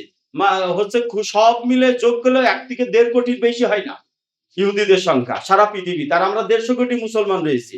তো এই ইহুদিদের ব্যবসা বাণিজ্য যদি এই 1-1.5 কোটি মানুষের মধ্যেই থাকতে বাধ্য হইতো, তাহলে কি তারা এই সামর্থ্য অর্জন করতে পারত? না। আমরাই তাদেরকে সামর্থ্যবান করে দিচ্ছি, আমরা তাদেরকে শক্তিশালী করে দিচ্ছি। আমরা যখন তাদের শক্তিশালী করে দিচ্ছি, আর তাদের সাথে আমরা পারতেছি না। কারণ সে ওই টাকা দিয়ে বিশাল বিশাল সে কারখানা তৈরি করতেছে, বড় বড় আধুনিক অস্ত্র। ওর লোক সংখ্যা তো কম, আমাদের লোক সংখ্যা বেশি। এখন আমাদের এই বিপুল সংখ্যক লোক যদি তরবারি নিয়ে যুদ্ধ করে, তাহলে ও তো পারবে না। ও তখন চেষ্টা করছে যে সে এমন এমন যন্ত্র বানাবে যে একটা যন্ত্রে একটা মানুষই এই রকমের হচ্ছে 10-20 হাজার সৈন্যের মোকাবেলা করতে পারবে। কারণ তার লোক তো কম, সে তো কম লোককে দিয়ে যুদ্ধ করাবে। তার মাত্র 1 লাখ বা 1.5 লাখ সৈন্য রয়েছে, আর সারা পৃথিবীর মুসলমান হচ্ছে 150 কোটি। তাইলে তার কি করতে হবে? এইটা করতে হবে যে একজন মানুষই এমন শক্তিশালী হবে যে পৃথিবীর লক্ষ কোটি মানুষের বিরুদ্ধে সে যথেষ্ট হবে, একাই যথেষ্ট হবে। কি? সে একটা বিমান তৈরি করেছে, আর একটা পারমাণবিক বোমা তৈরি করেছে। এই পারমাণবিক বোমাটা বিমানে উঠে এনে 4-5টা লোক সাথে থাকলে যথেষ্ট, যায় মারিয়ে দেবে, একটা শহর ধ্বংস হয়ে যাবে, 20 লক্ষ মানুষ ধ্বংস হয়ে যাবে, শহর ভেঙে পড়ে যাবে। কারণ তার সংখ্যা তো কম, তাকে শক্তিশালী হইতে হবে তাকে এইভাবে। সে কিন্তু এভাবে শক্তি সঞ্চয় করেছে, এবং এইটা করতে তার বিপুল অর্থ খরচ হয়েছে, সেটা আমাদের কাছ থেকে নিয়েছে। তারা আমাদের মতো ওই দান খয়রাতের ইয়ে নিয়ে, বাক্স নিয়ে বা ওই রিসিট নিয়ে বেড়ায়নি। তারা ব্যবসায়িক পণ্য দিয়ে আমাদের পকেট থেকে টাকা সংগ্রহ করেছে, এবং এই পণ্য দিয়ে সেই টাকা দিয়েই তারা এই এই এই এই এখন যে শক্তিটা খরচ করছে এটা সে তৈরি করেছে। তাহলে আমাদেরকে এই সব শক্তির বিরুদ্ধে শুধু মৌখিকভাবে বললে হবে না, তাদের অর্থনৈতিকভাবে বর্জন করতে হবে। অর্থনৈতিকভাবে তাদেরকে বর্জন করতে হবে, এবং সেই সাথে আমাদের দেশের অভ্যন্তরেও একটি অংশ রয়েছে যারা এই ইসলাম বিরোধী শক্তিকে তারা সাপোর্ট করে। তাদেরকে তারা বহু পরিমাণ টাকা পয়সা দেয়। এই যে সিনেমা নাটক হয় ইসলাম বিরোধী, এগুলো কিন্তু প্রচুর টাকা দরকার হয়। এই টাকা এই প্রতিষ্ঠানগুলো দেয়। এই প্রতিষ্ঠানগুলো তাদেরকে এইভাবে শক্তিশালী ভাবে তৈরি করতে, এই প্রতিষ্ঠান দেশের অভ্যন্তরের প্রতিষ্ঠানগুলোকে আমাদের বর্জন করতে হবে। কয়েকদিন আগে আব্দুল মালিক সাহেব ওই যে বায়তুল মোকাররম, উনি ওই যে কাদিয়ানি এবং আরএফএল প্রাণ এদের পণ্য বর্জন করার জন্য উনি বলেছেন। এই কাদিয়ানিদেরকে আমরা শক্তিশালী করে দিই। আমরা এদিকে কাদিয়ানির বিরুদ্ধে মিছিল করি আর কাদিয়ানের ওদিকে থানায় টাকা দিয়ে ম্যানেজ করে ফেলি। ওরা রাষ্ট্রকে নিয়ন্ত্রণ করে, কারণ ওদের হাতে হাজার হাজার কোটি টাকা রয়েছে। ওরা এটা দিয়ে এটা ব্যবহার করতে পারে ওরা। তো আমরা এই যে দেশের অভ্যন্তরে যখন প্রাণ আরএফএল আছে, এই যে বসুন্ধরা গ্রুপ আছে, এরপরে যে এসালম গ্রুপ আছে, যেই প্রতিষ্ঠানগুলো ইসলামের শত্রুদের হয়ে কাজ করে এই ভূমিতে, তাদেরকে আমরা বর্জন করতে হবে। তাদের অর্থনৈতিকভাবে বর্জন করতে না পারলে আমরা কিন্তু এই লড়াইয়ে পারবো না, কারণ তাদের বিপুল পরিমাণে টাকা পয়সা এবং সম্পদ রয়েছে। এই সম্পদ তারা আমাদের বিরুদ্ধে ব্যবহার করতেছে এবং আমাদের শত্রু হিসাবে তারা ভূমিকা পালন করতেছে। যেই সম্পদের মোকাবেলা করার সামর্থ্য আমাদের নেই, তারা টাকা দিয়ে আমাদের লোককে কিনে নিবে। মুমিনদের উপরে দারিদ্রতা চাপিয়ে দেওয়া হয়, তাদের বঞ্চিত করা হয় যাতে তারা অনুগত হয়, এটার জন্য তারা জিম্মি করে ফেলে। আর তাদের হাতে থাকে টাকা। যখন আমাদেরকে যে করে না, আপনার এই যে হাতিকে ঘিরে ফেলে, হাতির খাবার বন্ধ করে দেয়, দেওয়ার পরে তারপরে তারা খাবার দিয়ে দিয়ে অনুগত করে। তারা এটা করে মুমিনদের সমস্ত আয় রোজগারের পথগুলোকে বন্ধ করে দিয়ে, তখন তারা তাদের জায়গা থেকে, যেমন ঋণের কথা বলে, আমাদের সমাজে দারিদ্রতাকে কৃত্রিমভাবে চাপিয়ে দেওয়া হয়েছে। কৃত্রিমভাবে দারিদ্রতাকে চাপিয়ে দেওয়ার কারণে আমাদের দেশের মানুষেরা এনজিওদের কাছে ঋণ নিতে যেতে বাধ্য হয়। দরিদ্র না হলে তো ঋণ নিতে যেতে পারতো না। সে এই দরিদ্র হয়ে যে ঋণ নিতে চায়, তখন ব্র্যাক একটা নীতিমালা দিয়ে তাদেরকে ঋণ দেয়। বুঝা গেছে বিষয়টা? এই কোম্পানিগুলো, এই গ্রামীণ ব্যাংক একটা নীতিমালা দিয়ে তাকে ঋণ দেয়। এবার যখন সে শুধু ঋণই দিচ্ছে, তাদেরকে ডাইকে নিয়ে এবার বোঝাচ্ছে যে নারী পুরুষের অধিকার কি, তাদের দৃষ্টিভঙ্গিটা এবার তাদেরকে পুশ করতেছে। এইভাবে তারা পুশ করে তাদেরকে কিন্তু মোটিভেশন করতেছে। অর্থাৎ সে আমাদেরকে একটা জায়গায় হয়েছে না খেয়ে রেখে একটা জনগোষ্ঠীকে যেমন ক্ষুধার্ত করে নেয়, ক্ষুধার্ত করে নিয়ে তারপরে তাদেরকে আবার তারা ঋণের প্রলোভন দিয়ে ঋণের একটা ফাঁদ তৈরি করে, তখন মানুষ বাধ্য হয়ে সে জায়গায় যায়। যেমন আমাদের উপর রোগ ছড়িয়ে দেয় তারাই, চোখ ছড়িয়ে দিয়ে আবার মিশনারি গুলো একটা হাসপাতাল তৈরি করে বলে খুনি তার এই আর্থিক ক্ষেত্রে সাধারণ মানুষ আন্দোলনে যোগ দিয়েছে বাজারে মূল্য বৃদ্ধির কারণে। এটা জেনে রাখে। ওরা কিন্তু নীতি আদর্শ বুঝে নাই। ওরা বুঝেছে বাজারে দাম বাড়তেছে, জিনিসপত্র এটা কমবে, এরা চলে গেলে। আর ছাত্ররা আন্দোলন করতে গেছে হচ্ছে চাকরির জন্য। এটিও কিন্তু দারিদ্রতার থেকে এসেছে, এটাও কিন্তু তাদের অভাব অনটন থেকে এসেছে। ধনী লোকদের চাকরির দরকার হয় না। ধনী লোকরা দেখবেন সরকারি চাকরিতে যাওয়ার জন্য তারা সিরিয়াল দেয় না, দেয় গরিব মানুষগুলো। এবং এই গরিব মানুষগুলোর মধ্যে যাদের টাকা পয়সা আছে তারা ঘুষ দিয়ে চাকরি পেয়ে যায়।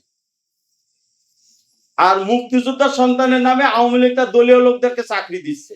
কিন্তু যার টাকা নাই, যার মামা খালু নাই, আমাদের দেশের প্রচলিত ভাষায় যার টাকাও নাই, মামা খালুও নাই, সে আওয়ামী লীগও করে না, তার চাকরির পদগুলো বন্ধ হয়ে গিয়েছিল।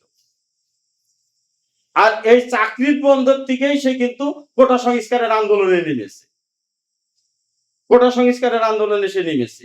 আর এই আন্দোলনের সাথে সাধারণ মানুষ যুক্ত হয়েছে অর্থনৈতিক কারণে। এই অর্থনৈতিক কারণটা রাজনৈতিক ভাবেই এসে যায়। তাইলে অর্থনৈতিক ভাবে যদি আওয়ামী লীগ শক্তিশালী হইতো, তাইলে কিন্তু তার পতন হইতো না। সে কিন্তু আর্থিক ভাবে শেষ পর্যন্ত ব্যালেন্স হারিয়ে ফেলেছে। তাইলে আমাদেরও এই জায়গাটা মাথায় রাখতে হবে যে অর্থনীতি হচ্ছে আমাদের যুদ্ধের একটি পার্ট, যুদ্ধের একটি পার্ট। আমরা সাংস্কৃতিক বয়ান করব, আমাদের ধর্মীয় বয়ান করব, পাশাপাশি অর্থনৈতিক পরিকল্পনা আমাদের থাকতে হবে। অর্থনৈতিকভাবে ইসরায়েল শক্তিশালী হওয়ার কারণে সে এত বড় সামরিক বাহিনী গঠন করতে পেরেছে। বিপুল পরিমাণ সে ওই সামরিক বাহিনীর পিছনে খরচ করতে পারে, সে আধুনিক অস্ত্র বানাইতে পারে, তাদেরকে ব্যবহার করতে পারে। আর আমাদের অর্থ সম্পদ না থাকার কারণে আমরা কিন্তু ওই রকমের বাহিনী কি, আমরা তো নিজেদের লোকগুলোরই খরচ বহন করতে পারতেছি না। আমরা বাহিনী গঠন কি করবো কি করে, আমরা সাজ সরঞ্জাম সংগ্রহ কি করে। এর আগে আমরা স্বাভাবিক কথা বলেছিলাম, কোনো স্বাভাবিক বিনামূল্যে আপনি পাবেন না। বাজারে যে একটা ছোট্ট আলপিন বা সুই কিনতে হলে আপনার টাকা দিয়ে কিনতে হয়। তাহলে আপনি টাকা ছাড়া যুদ্ধের সামর্থ্য অর্জন করবেন কি করে? আপনি যানবাহন পাবেন কোথার থেকে যুদ্ধে? এর জন্য আপনার অর্থ দরকার। এবং আপনার শত্রুর হাতে যদি বেশি অর্থ থাকে, সে একাই এমন একটি জিনিস সংগ্রহ করতে পারবে যে আপনার মতো 1000 মানুষকে একটা জিনিস দিয়ে ধ্বংস করে ফেলা যাবে, যেটা ইসরায়েল করেছে। আমেরিকা করেছে, একটা জঙ্গি বিমান পাঠিয়ে দিবে, তার বিশাল সাজ সরঞ্জাম আছে, একটা জায়গা থেকেই সে সবকিছু ধ্বংস করে দিতে পারবে। তো এই জন্য অর্থনৈতিক ক্ষেত্রে তাদের এগেনস্টে আমাদের অবস্থান গ্রহণ করতে হবে, এবং প্রতিটা জায়গার একটি বিকল্প, যেমন আমাদের অর্থনৈতিক প্রতিষ্ঠান থাকবে, তেমনি তাদের রাজনৈতিক এবং রাষ্ট্রীয় প্রাতিষ্ঠানিক কাঠামোরও বিকল্প প্রাতিষ্ঠানিক কাঠামো আমাদের ধাপে ধাপে তৈরি করতে হবে। আর মানুষের কাছে পৌঁছানোর জন্য আমরা যে গ্রুপগুলো তৈরি করতেছি, যেমন আমাদের চিকিৎসার ক্ষেত্রে গ্রুপ করতেছি, এই গ্রুপগুলো এগুলোকে কার্যকর করতে হবে। এই আগামীতে আমরা হয়তো নিয়ে আসবো হচ্ছে এই যে বিরোধ নিষ্পত্তি বলে আমাদের একটা বিভাগ আছে। বিরোধের থেকেই তো দ্বন্দ্ব হয়, মারামারি হয়, এবং এই মারামারির থেকে মানুষ থানা কোর্টের কাছে ধর্ণা দেয়, রাজনীতিবিদদের কাছে ধর্ণা দেয়। আর রাজনীতিবিদ এবং থানার কাছে যখন সে ধর্ণা দেয়, তখনই সেই জায়গাটায় তাদের প্রভাব তৈরি হয়। আপনি লক্ষ্য করবেন সমাজের আওয়ামী লীগ বা বিএনপি বা আজকে জামাত এসেছে, জামাত বিএনপি হবে এখনকার বর্ণনা দিতে গেলে, এই জায়গায় দেখবেন ম্যাক্সিমাম মানুষ এই জায়গায় যায়, তার নেতাদের কাছে ধর্ণা দেয়, কোনো না কোনো একটা বিরোধ থেকে যায়। তার প্রতিপক্ষ যদি থাকে বিএনপির সাথে, ও তখন চলে যায় জামাতের সাথে। আবার যদি দেখবেন যে জামাতে গেছে, সে যদি আবার বিএনপিতে আবার যোগ দেয়, তো আবার বিএনপি ছাইড়ে দেয়, নেতার কাছেও আর জায়গা পায় না তখন। আবার ওই বিএনপি বা আওয়ামী লীগের নেতা বা জামাতের নেতারা দেখে যে কার থেকে কে বেশি শক্তিশালী। যদি শক্তিশালী লোক কাছে পায় যায়, তাহলে দুর্বলকে সে অবহেলা করে, এবং এই বিরোধের থেকে এই জায়গাগুলো তৈরি হয়। সমাজের নেতারা এই বিরোধের থেকেই এই জায়গাটা তৈরি করে, এবং এই বিরোধের থেকে থানায় যাই বলে থানার ব্যবসা শুরু হয় পুলিশের, বিরোধের থেকে কোর্ট কাছারিতে যায়, সেখানে বিচারের নামে তামাশা তৈরি হয়।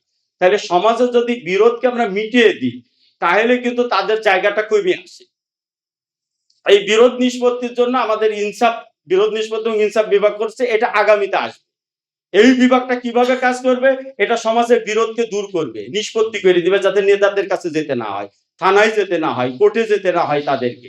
এবং এইটার ক্ষেত্রে আমরা বলবো এটাই যে আপনারা আপনাদের বিরোধগুলো আপনারা আপনাদের মসজিদে যান, ইমাম সাহেবের কাছে যান, একজন আলেমের কাছে যান, একজন দিনদার পরেজগার জ্ঞানী ব্যক্তির কাছে যান, এবং তার কাছ থেকে আমরা মীমাংসা করেন। এই মীমাংসার মধ্য দিয়ে আমরা ওই জায়গা থেকে বিরত করব। ওই জায়গাটা যখন সমাজের এই বিরোধ যখন দূর হয়ে যাবে, যেমন বাংলাদেশ এবং ভারত বা পাকিস্তানের বিরোধী হচ্ছে আমেরিকার বৈশ্বিক প্রভাব প্রতিপত্তি সৃষ্টি করে দেয়। এই যুদ্ধ সে এই জন্য জিয়ে রাখে, প্রত্যেক জায়গায় বিরোধকে জিয়ে রাখে সে, এবং বিরোধকে উস্কায় দেয়। উস্কাই দিয়ে যখন দুটো পক্ষের ভিতরে দ্বন্দ্ব তৈরি হয়, তখন এই দ্বন্দ্বের মধ্য থেকে তার কর্তৃত্ব প্রতিষ্ঠা করে। এই যে ডিভাইড এবং রুল, এই সিস্টেমটা তারা নিয়ে আসে। এই বিরোধটাই যেমন তারা রাষ্ট্রের সাথে রাষ্ট্রের বিরোধ তৈরি করে এক রাষ্ট্রকে আর এক রাষ্ট্রের বিরুদ্ধে ক্ষিপ্ত করে তুলে একে অন্যের উপর প্রভাব বিস্তার করে, যে তুমি যদি আমার আশ্রয় বা আমার শেল্টারে না থাকে, তাহলে অমুক রাষ্ট্র তোমাকে খেয়ে ফেলবে। এইটা আবার রাজনৈতিক দলের ক্ষেত্রে, যেমন আওয়ামী লীগ এবং বিএনপির বিরোধে আমেরিকা যে রুটি ভাগাভাগি করেছে গত 15 বছর থেকে, একবার আওয়ামী লীগকে রুটি খাওয়াইছে, একবার বিএনপি কে রুটি খাওয়াইছে, খাওয়াই দুইটার সাথে আবার গোপনে যে আবার তাদের মীমাংসা হয়ে যায়। ওই যে তলে তলে মীমাংসার কথা বলেছিল ওবায়দুল কাদের, যে একবার আওয়ামী লীগের বিএনপির থেকে যায়, তাদেরকে কনভিন্স করে চলে আসে, আর তলে তলে আবার এরা যে আবার তাকে আর একটা বুঝ দিয়ে চলে আসে, যে আমরা ক্ষমতায় থাকলে তোমার এই চিটাগাং পোর্ট দেবো না, ওইটা দেবো না, ওইটা দেবো না, তোমার কাছ থেকে বিমান কিনবো না, অস্ত্র কিনবো না, তুমি আমাদের সাথে তোমার আমরা এই ইয়েতে যে চীনের জন্য এই জায়গায় তোমাদের যে কোয়াড গঠন করছে এটার সাথে থাকবো। যখন এই কথাগুলো বলে, তখন তার গণতন্ত্রের ব্যাখ্যা চেঞ্জ হয়ে যায়, নির্বাচনের ব্যাখ্যা চেঞ্জ হয়ে যায়। আবার বিএনপি যায় যখন তার বিপরীতে আবার বলে যে আমি আসলে তোমাকে এই সুবিধা দিব, কিন্তু এইভাবে দেশটা বিক্রি হয়ে যায়, দেশটা বিক্রি হয়ে যায়। এবং দেশের ভিতরে রাজনীতিকে এই বানরের রুটি ভাগের মতো করে তারা ভাগ করে করে রুটি খাইতে থাকে, একবার এইটারে একবার ওইটার থেকে। এই যে অবস্থা তৈরি করে, এই জন্য বিরোধ নিষ্পত্তি করার মধ্য দিয়ে আমরা এই প্রতিষ্ঠানগুলো মোকাবেলা করবো, এবং আমাদের সমাজের নেতৃত্ব নিয়ন্ত্রণকে আমরা এই সমাজের সৎ এবং ভালো মানুষদের কাছে নিয়ে আসবো, সৎ এবং ভালো মানুষদের কাছে আসবো, এবং দিনদার মানুষগুলো এইগুলোর মীমাংসা করবে। এইটা হচ্ছে আমাদের তাদের এগেনস্টে কলা কৌশল। যে এইটা করলে, আর একটা কথা এর পাশাপাশি আমি বলে শেষ করি, সেটা হচ্ছে যে একটা কথা আমাদের অনেক সময় মুখে পড়তেছে, এই সমাজে তো বেশিরভাগ মানুষই তো বলা হয় যে খারাপ মানুষ, এই খারাপ মানুষ, এই সমাজ কি করে ভালো হবে? আসলে সমাজকে ভালো করতে হলে বেশিরভাগ মানুষ খারাপ থাকলে যে সমাজ ভালো হবে না এটা না, সমাজের নেতৃত্বটা ভালো মানুষের হাতে গেলে সমাজ ভালো হয়ে যায়। সমাজের নেতৃত্বটা যদি ভালো মানুষের হাতে থাকে, বেশিরভাগ মানুষ খারাপ হওয়ার কারণে সমাজ খারাপ নয়, সমাজ খারাপ হয়েছে সমাজের নেতৃত্ব মন্দ মানুষের হাতে থাকার কারণে। এজন্য মন্দ মানুষরা কিভাবে সমাজে নেতৃত্ব প্রতিষ্ঠা করে? মন্দ মানুষরা সমাজে নেতৃত্ব প্রতিষ্ঠা করে তারা অর্থ দিয়ে, সমাজের নেতৃত্ব প্রতিষ্ঠা করে তারা রাজনৈতিক নেতাদের শেল্টার থেকে, সমাজের নেতৃত্ব প্রতিষ্ঠা করে তারা মানুষের ভিতর দ্বন্দ্ব এবং বিরোধ উস্কাই দিয়ে। এই মন্দ লোকেরাই সমাজকে নিয়ন্ত্রণ করে। এভাবে দেখবেন যে আজকে যে এলাকার মাদক ব্যবসায়ী কালকে সেই সমাজের নেতা হয়ে উঠবে। পুরা মাদকের কারবার করে বিশাল টাকার মালিক হয়ে যাবে, তারপর একদিন হজ করে এসে এবার নেতা চেয়ারে বসে যাবে। এই যে বিষয়টা তারা করতেছে, এইটাকে আমাদের চ্যালেঞ্জ করতে হবে। এই চ্যালেঞ্জ গুলো কমপ্লিট করে, এই চ্যালেঞ্জ গুলোকে গুছিয়ে সাজিয়ে যদি আমরা সামনের দিকে অগ্রসর না হই, তাহলে আমরা ব্যর্থ হব। আমরা যদি অর্থনৈতিক জায়গাটা যদি খেয়াল না রাখি, তাহলে অর্থনীতি এসে আমাদের গলা টিপে ধরবে লাস্টে এসে, ওই জায়গায় যে আমরা ফেল মারব। এরপরে আমরা যদি এই সামাজিক নেতৃত্বের জায়গাতে যদি আমরা অবহেলা করি, তাহলে আমরা এই জায়গায় এসে ফেল করবো। এই জন্য আমাদের সমাজের যত নেতৃত্ব আছে এই জায়গাগুলো আমাদের যেতে হবে। মসজিদ কমিটি বলেন, বাজার কমিটি বলেন, মাদ্রাসা কমিটি বলেন, এলাকার নেতৃত্ব বলেন। হ্যাঁ, আমরা ইউনিয়ন পরিষদের চেয়ারম্যান মেম্বারের কাছে যাবো না, সেটার মোকাবেলা কিভাবে হবে সেটা অন্য একদিন আলোচনা করা যাবে। কিন্তু লোকালি একটি সামাজিক নেতৃত্ব, আপনি যদি সমাজের অন্যায়ের প্রতিবাদ করেন, তাহলে মুসলিম মানুষ আপনার পক্ষে অবস্থান করবে। আপনি যদি সমাজের অসহায় মানুষের শিক্ষা চিকিৎসার ক্ষেত্রে সহযোগিতা করেন, তাহলে তারা আপনার পক্ষে চলে আসবে।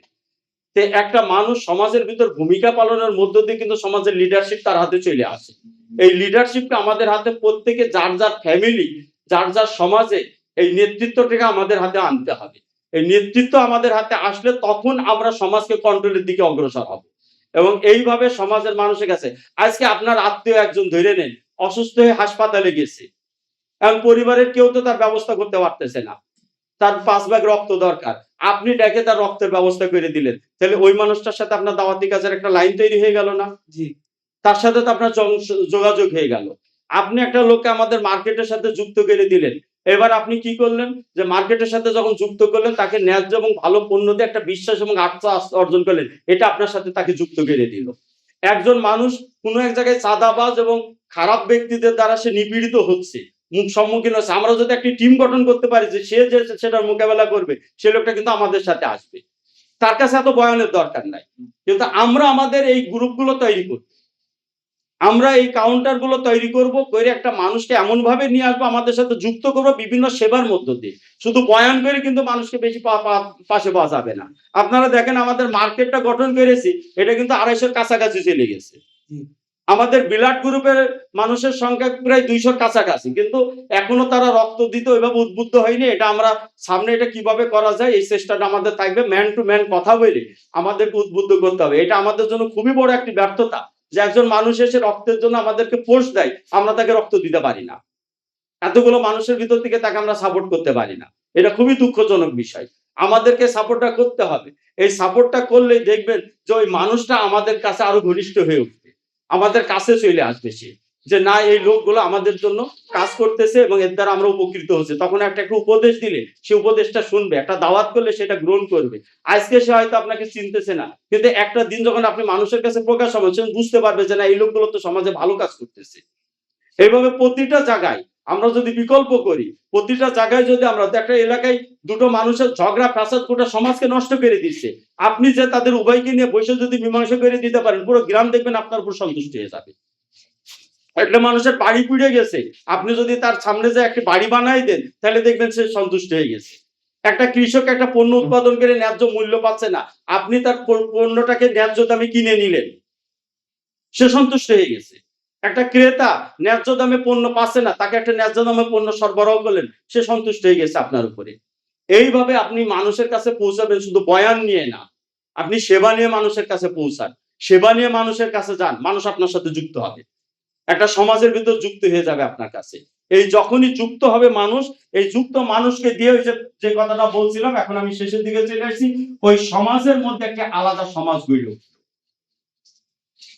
এই সমাজের ভিতরে এবার আপনি একটি শিক্ষা প্রতিষ্ঠান তৈরি করে দেন, এই সমাজের ভিতরে আপনি কিছু দোকান তৈরি করে দেন, এই সমাজের ভিতরে আপনি হচ্ছে ওর মধ্যে আরো কিছু কর্মসূচি নিয়ে আসেন, আপনি অর্থনৈতিক দিক থেকে হোক বিভিন্ন দিককার কর্মসূচি নিয়ে আসেন।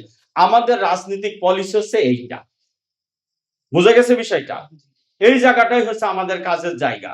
যে আমরা এটা করলে এটার মধ্য দিয়েই মানুষের কাছে আমরা পৌঁছাবো, আমাদের নিজের একটি সামাজিক কাঠামো গড়ে উঠবে এবং ওর মধ্যে আমরা কিন্তু এই বিরোধ নিষ্পত্তি বা এই বিভাগটাই দেখবেন পরবর্তীতে আমাদের বিচার বিভাগে পরিণত হয়ে গেছে। তারা এই যে বিরোধ নিষ্পত্তি করতেছে অনেক কিছু অভিজ্ঞতা অর্জন করতে পেরেছে।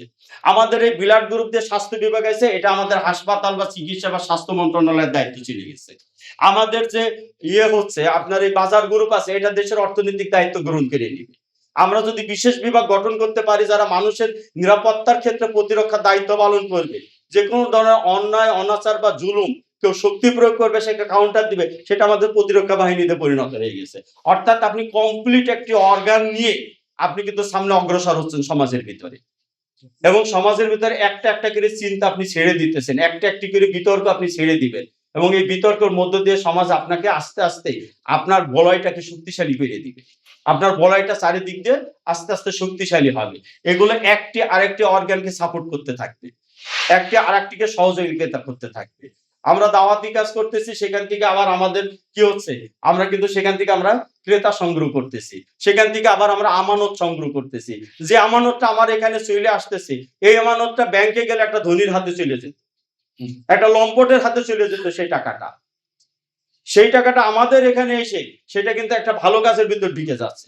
অর্থাৎ আস্তে আস্তে এই আমানতদারিত্বের সাথে আমরা যখন আরো আমানতকারী বাড়াবো, ক্রেতার সাথে আরো ক্রেতা বাড়াবো, ক্রেতা আমরা পণ্য বিক্রয় করতেছি, পণ্য ক্রয়ও করবো আগামীতে যখন আমরা পণ্য ক্রয় করবো। এই যে ব্র্যাকরা ঘরে ঘরে আপনার এই নকশিকাতা বানিয়ে হাতের কাজ বানিয়ে আড়ং বানাইছে না, এটা কিন্তু মানুষের কাছে পৌঁছাই গেছে। ডক্টর ইউনূসের গ্রামীণ ব্যাংক ঋণ দিয়ে দিয়ে বাংলাদেশে একটা আলাদা অর্গানাইজেশন হয়ে গেছে। এটা ওইরকম প্রকাশে দেখা যায় না, কিন্তু বিপুল সংখ্যক মানুষ তার সাথে ভিতরেই রয়েছে।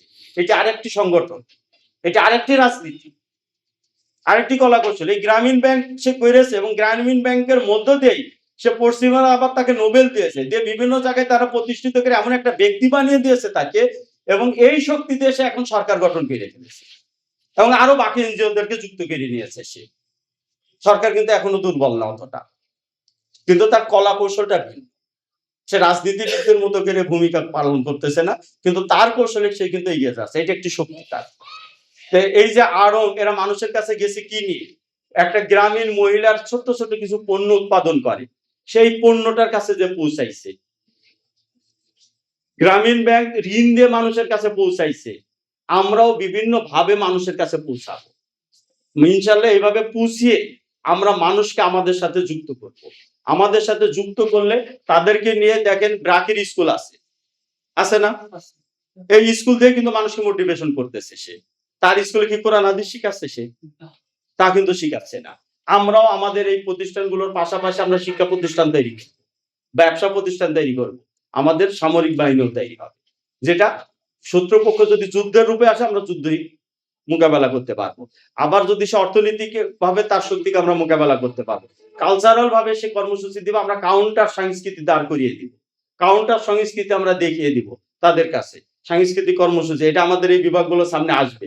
এইগুলো দিয়ে পশ্চিমারা মানবাধিকারের নামে এমন কিছু চিন্তা চেতনা আমাদের ভিতর প্রবেশ করাচ্ছে যে চিন্তাগুলো ইসলাম অনুমোদন করে না, হারাম করেছে ইসলাম। নারী এবং পুরুষের বিভাজন উঠাই দিচ্ছে, পর্দার বিধান উঠাই দিচ্ছে, সম্পত্তিতে সমান অধিকারের কথা বলতেছে তারা, চাকরি বাকরি এবং মানুষের জীবনের ধ্যান ধারণাকে তারা পাল্টে দিচ্ছে, মানবাধিকার বলে বলে, গণতন্ত্র বলে বলে এগুলোকে চেঞ্জ করে দিতেছে তারা। আমরা তার কাউন্টার শরিয়া অধিকার শব্দটাকে নিয়ে আসবো। এই শব্দটাকে নিয়ে এসে আমরা শরীয়তে যে বিধান দিয়েছে আমরা এটাকে দেখাই দিব তার বিপরীতে। এইগুলোকে আমরা ইনশাল্লাহ আগামীতে আমাদের এই লোকের ভিতরে, যেমন এখন একটা প্রতিষ্ঠান আমরা দাঁড় করেছি, আরো অনেক প্রতিষ্ঠান দাঁড়াবে, এবং এই প্রতিষ্ঠানগুলো গড়ে তুলতে পারলে আমরা হয়তো আজকে এক জায়গা থেকে শুরু করেছি, 5 বছর 10 বছর 20 বছর পর এটা আরো বিস্তৃত হবে। আমাদের এই কাজ শুরু কিন্তু আমাদের অনেকের কাছে হতাশা শুরু করতে পারে, কিন্তু আপনারা দেখবেন যে আমাদের এই কাজ কিন্তু কয় মাসে এসে 7-8 মাসের কাজ। কিন্তু এটা এই মুহূর্তে যেটা আমরা করছি এটা একটা 7-8 মাসের শিশু। 7-8 মাসের শিশু কিন্তু উঠে দাঁড়ানো জানে না, দাঁড়াইতে হলে 1 বছর হইতে হয়। একটা শিশু যেমন 7-8 মাসের শিশু যে রকম ওই হামাগুড়ি দেওয়া শিখেছে, আমরা ওই রকম লালিত পালিত হামাগুড়ি দেওয়া শিখেছি। বছর পার হইলে আমরা হাঁটা শিখবো, 3 বছর 5 বছর পার হইলে দৌড়ানো শিখবো। আমরা ওই শিশুর মধ্যে আমরা বেড়ে উঠতেছি, বুঝতে পারছেন? একটা শিশুর যেমন বিভিন্ন অর্গান থাকে, আমাদেরও ভিতরে সেই অর্গানগুলো আস্তে আস্তে তৈরি হবে। সেই অর্গানগুলো আরো বৃদ্ধি পাবে। বৃদ্ধি পেলে আমরা আমাদের নিজস্ব সার্কেল তৈরি করে ফেলবো।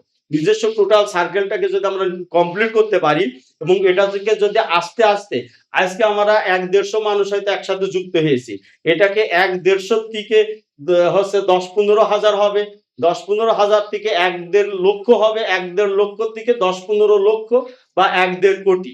এই জায়গায় যদি আমরা আস্তে আস্তে ধাপে ধাপে ১০ বছর পরেও যদি অতিক্রম করতে পারি এক একটা ধাপ, এই ১০ বছর পরেও যদি আমরা এই ফিগারটাকে আমরা চেঞ্জ করতে পারি, তাইলে আপনারা দেখবেন যে ২০ বছর বা ৩০ বছরের পরে গোটা বাংলাদেশ পাল্টে যাবে। গোটা বাংলাদেশ পাল্টে যাবে। আপনাদের কাছে কি পরিষ্কার হয়েছে কথা? এই প্রক্রিয়াতে ইনশাআল্লাহ এখন আমরা যাত্রা শুরু করেছি। এখন আমাদের কাজ হচ্ছে যে এই ক্ষেত্রগুলোকে প্রস্তুত করা। শুধু বয়ান নির্ভর সংগঠন দিয়ে কিন্তু আমরা পারবো না। শুধু ওয়াজ করব, বয়ান করব আর বক্তৃতা দিব, এটা দিয়ে কিন্তু আমাদের হবে না। হ্যাঁ, বক্তৃতা বয়ান আমাদের করতে হবে আমাদের কাজকে বুঝিয়ে দেওয়ার জন্য, আমাদের মিশনকে মানুষের কাছে পরিষ্কার করার জন্য এটা আমাদের বলতে হবে। কিন্তু আমাদের মূল মিশন হচ্ছে আমাদের এই কাজগুলোকে সচল রাখা। যে কারণে আমি এক জায়গায় বলছিলাম যে আমাদের কাজের ১০ ভাগের ১ ভাগ হচ্ছে দৃশ্যমান থাকবে, ৯ ভাগই থাকবে মানে আমাদের ভিতরের কাজ। বরফের যেমন ১০ ভাগের ১ ভাগ উপরে ভাসে, বয়ান আমাদের সপ্তাহে ২ দিন ৩ দিন হয়তো আমরা করব, কথা বলবো, মাসে ১ দিন কথা বলবো, কিন্তু কাজের ব্যস্ততা আমাদের সবসময় আছে। এই জন্য আগামীতে আমাদের আরো কিছু অর্গান যেমন তৈরি করতে হবে। ইতিমধ্যে যে কাজগুলো আমাদের তৈরি হয়েছে, যে কয়েকটা প্রজেক্ট আমাদের হাতে আসে, প্রজেক্টগুলোকে সক্রিয় করতে হবে। এর ভিতরে ব্যবসা বাণিজ্যের জায়গাতে আমরা আগাচ্ছি, পাশাপাশি আমানতটা আমাদের আরেকটু শক্তিশালী হওয়া দরকার। আমি বলবো যাদের যেটুকু সামর্থ্য আছে তারা সেই সামর্থ্যকে আরেকটু ব্যবহার করেন, আরেকটু এর সাথে যুক্ত করেন, যাতে আমাদের শক্তি এবং গতি বৃদ্ধি পায়। যেমন যদি আপনার সামর্থ্য থাকে ৫,০০০ টাকা জমা করার, আপনি ৫,০০০ টাকাই জমা করে দেন। আপনার ১০,০০০ টাকা থাকলে ১০,০০০ টাকা দেন। আপনার ২০,০০০ টাকা হলে ২০,০০০ টাকা করেন। অর্থাৎ যার যেভাবে সামর্থ্য আছে সে ওই স্টেজে উঠে যান। অর্থাৎ আমানতের টাকাটা যদি বৃদ্ধি পায়, আমাদের ব্যবসা কিন্তু আরো শক্তিশালী হয়ে উঠবে। একই সাথে আমানতের মধ্য দিয়ে যখন ব্যবসার সুবিধা হবে, দাওয়াতি কাজ এবং লোকজনকে ব্যবসার সাথে যুক্ত করতে পারলে এটা পরিধিটা বৃদ্ধি পাবে। এই পরিধি বৃদ্ধি পারলে আমরা বাংলাদেশ থেকে ভারত ইসরায়েলকে আমরা বিদায় করতে পারবো অর্থনৈতিকভাবে। অর্থনৈতিকভাবে তাকে বিদায় করতে পারবো। বাংলাদেশে এখনো বসুন্ধরা গ্রুপ, যমুনা গ্রুপ, এটা সেটা আসে বলে ওইগুলো বাদ দেন আগে। এটা বুঝাই দিতে হবে যে এটি শুধুমাত্র আমাদের ব্যবসা নয়, এটি আমাদের আদর্শিক জায়গা। অনেক সময় বিনা লাভে হইলেও, আমরা খরচ দিয়েও আমরা ওই বসুন্ধরা গ্রুপের কাছ থেকে তাকে নিয়ে আসবো। তার পণ্য আমরা আনবো না, আমরা দিব না, দিতে চাইবো না সেটা। আমরা দেখবো বাংলাদেশের কোন প্রতিষ্ঠানগুলো ইসলামের দিকে আছে, অন্তত ইসলামের বিরুদ্ধে ভারতের সাথে সম্পর্ক রাখে না, রয়ের সাথে সম্পর্ক রাখে না, আওয়ামী লীগকে শেল্টার দেয় না, আওয়ামী লীগের প্রোগ্রামের খরচ বহন করে না, আওয়ামী লীগের নেতাদেরকে টাকা দেয় না, আমরা সেই প্রতিষ্ঠান। এখন এই সংখ্যাটা যখন আমাদের আরো বৃদ্ধি পাবে, তখন আমরা নিজস্ব প্রতিষ্ঠান তৈরি করবো। যে এই পরিমাণ লোক আমাদের হয়েছে যে আমরা নিজেরাই একটা জিনিস প্রোডাকশন করতে পারি, আমাদের পুঁজিও হয়েছে, মার্কেটও হয়েছে। আমরা প্রযুক্তি শিখে নেব, বিকল্প পণ্য আমরা উৎপাদন করে আমাদের উৎপাদিত পণ্য আমরা মানুষের হাতে পৌঁছাই দিব। তখন এইভাবে পৌঁছাই দিয়ে আমরা আমাদের জায়গায় যাব, অথবা প্রচলিত কোম্পানিগুলো যখন আমাদের হাতে দেখবো অনেক ক্রেতা রয়েছে, অনেক লোক রয়েছে, মার্কেটিং নেটওয়ার্ক আমাদের হাতে আনতে হবে। মার্কেটিং নেটওয়ার্ক আসলে আমরা অর্থনৈতিকভাবে মোকাবেলা করতে পারবো। তখন আমরা তাদের পণ্যগুলোকে বর্জন করে আমাদের পণ্য, অথবা আমাদের সহযোগী যদি কোনো প্রতিষ্ঠান এসে যায় এবং আমাদের সাথে নীতি এবং আদর্শগতভাবে একমত হয়, তখন তাদের পণ্যগুলোকে আমরা প্রমোট করব। এই অর্থনৈতিক দিক থেকে এই জিনিসটাকে আসলে পাশাপাশি আমাদের অন্য কর্মসূচি তখন শক্তিশালী হয়ে উঠবে। এর জন্য আমি বলবো যে আপনাদের প্রত্যেকেরই আমি বলবো যে আপনারা এই জায়গাতে আপনারা নিজেদের অংশগ্রহণকে আরো বৃদ্ধি করেন, আরো শক্তিশালী করেন। এই শক্তিশালী করলে ইনশাল্লাহ আমরা দ্রুত শক্তি অর্জন করতে পারবো। অর্থাৎ আমরা দ্রুত বৃদ্ধি করা। আজকে আমরা এই ৭-৮ মাসের মাথায় এখন যে পজিশনে রয়েছি, আমাদের প্রতি ৩ মাসে ১ বছরের রাস্তা অতিক্রম করতে পারলে আমাদের জন্য ভালো হয়, বা ৬ মাসে অন্তত ১ বছরের রাস্তা অতিক্রম করতে পারলে আগামী ৭-৮ মাস পর যেন আমরা এই জায়গায় না থাকি, আরো আগায় যাই। গরুর গোশ বাজারে ৭০০ টাকায় বেচা যায়, মানে ৭৫০ টাকায় বিক্রি হচ্ছে। আমরা যদি আগামীতে নিজস্ব খামার করতে পারি, যে আমাদের একটি খামার করে আমরা গরু পালবো, তাহলে দেখবেন গরু আমরা ৫০০ টাকাতেও দিতে পারবো। তখন মানুষের কাছে আমরা এটা বুঝাইতে পারবো, বা মানুষ আমাদের সাথে যুক্ত হবে এইভাবে। তো এইগুলো দিয়েই আমরা ঢুকবো মানুষের কাছে।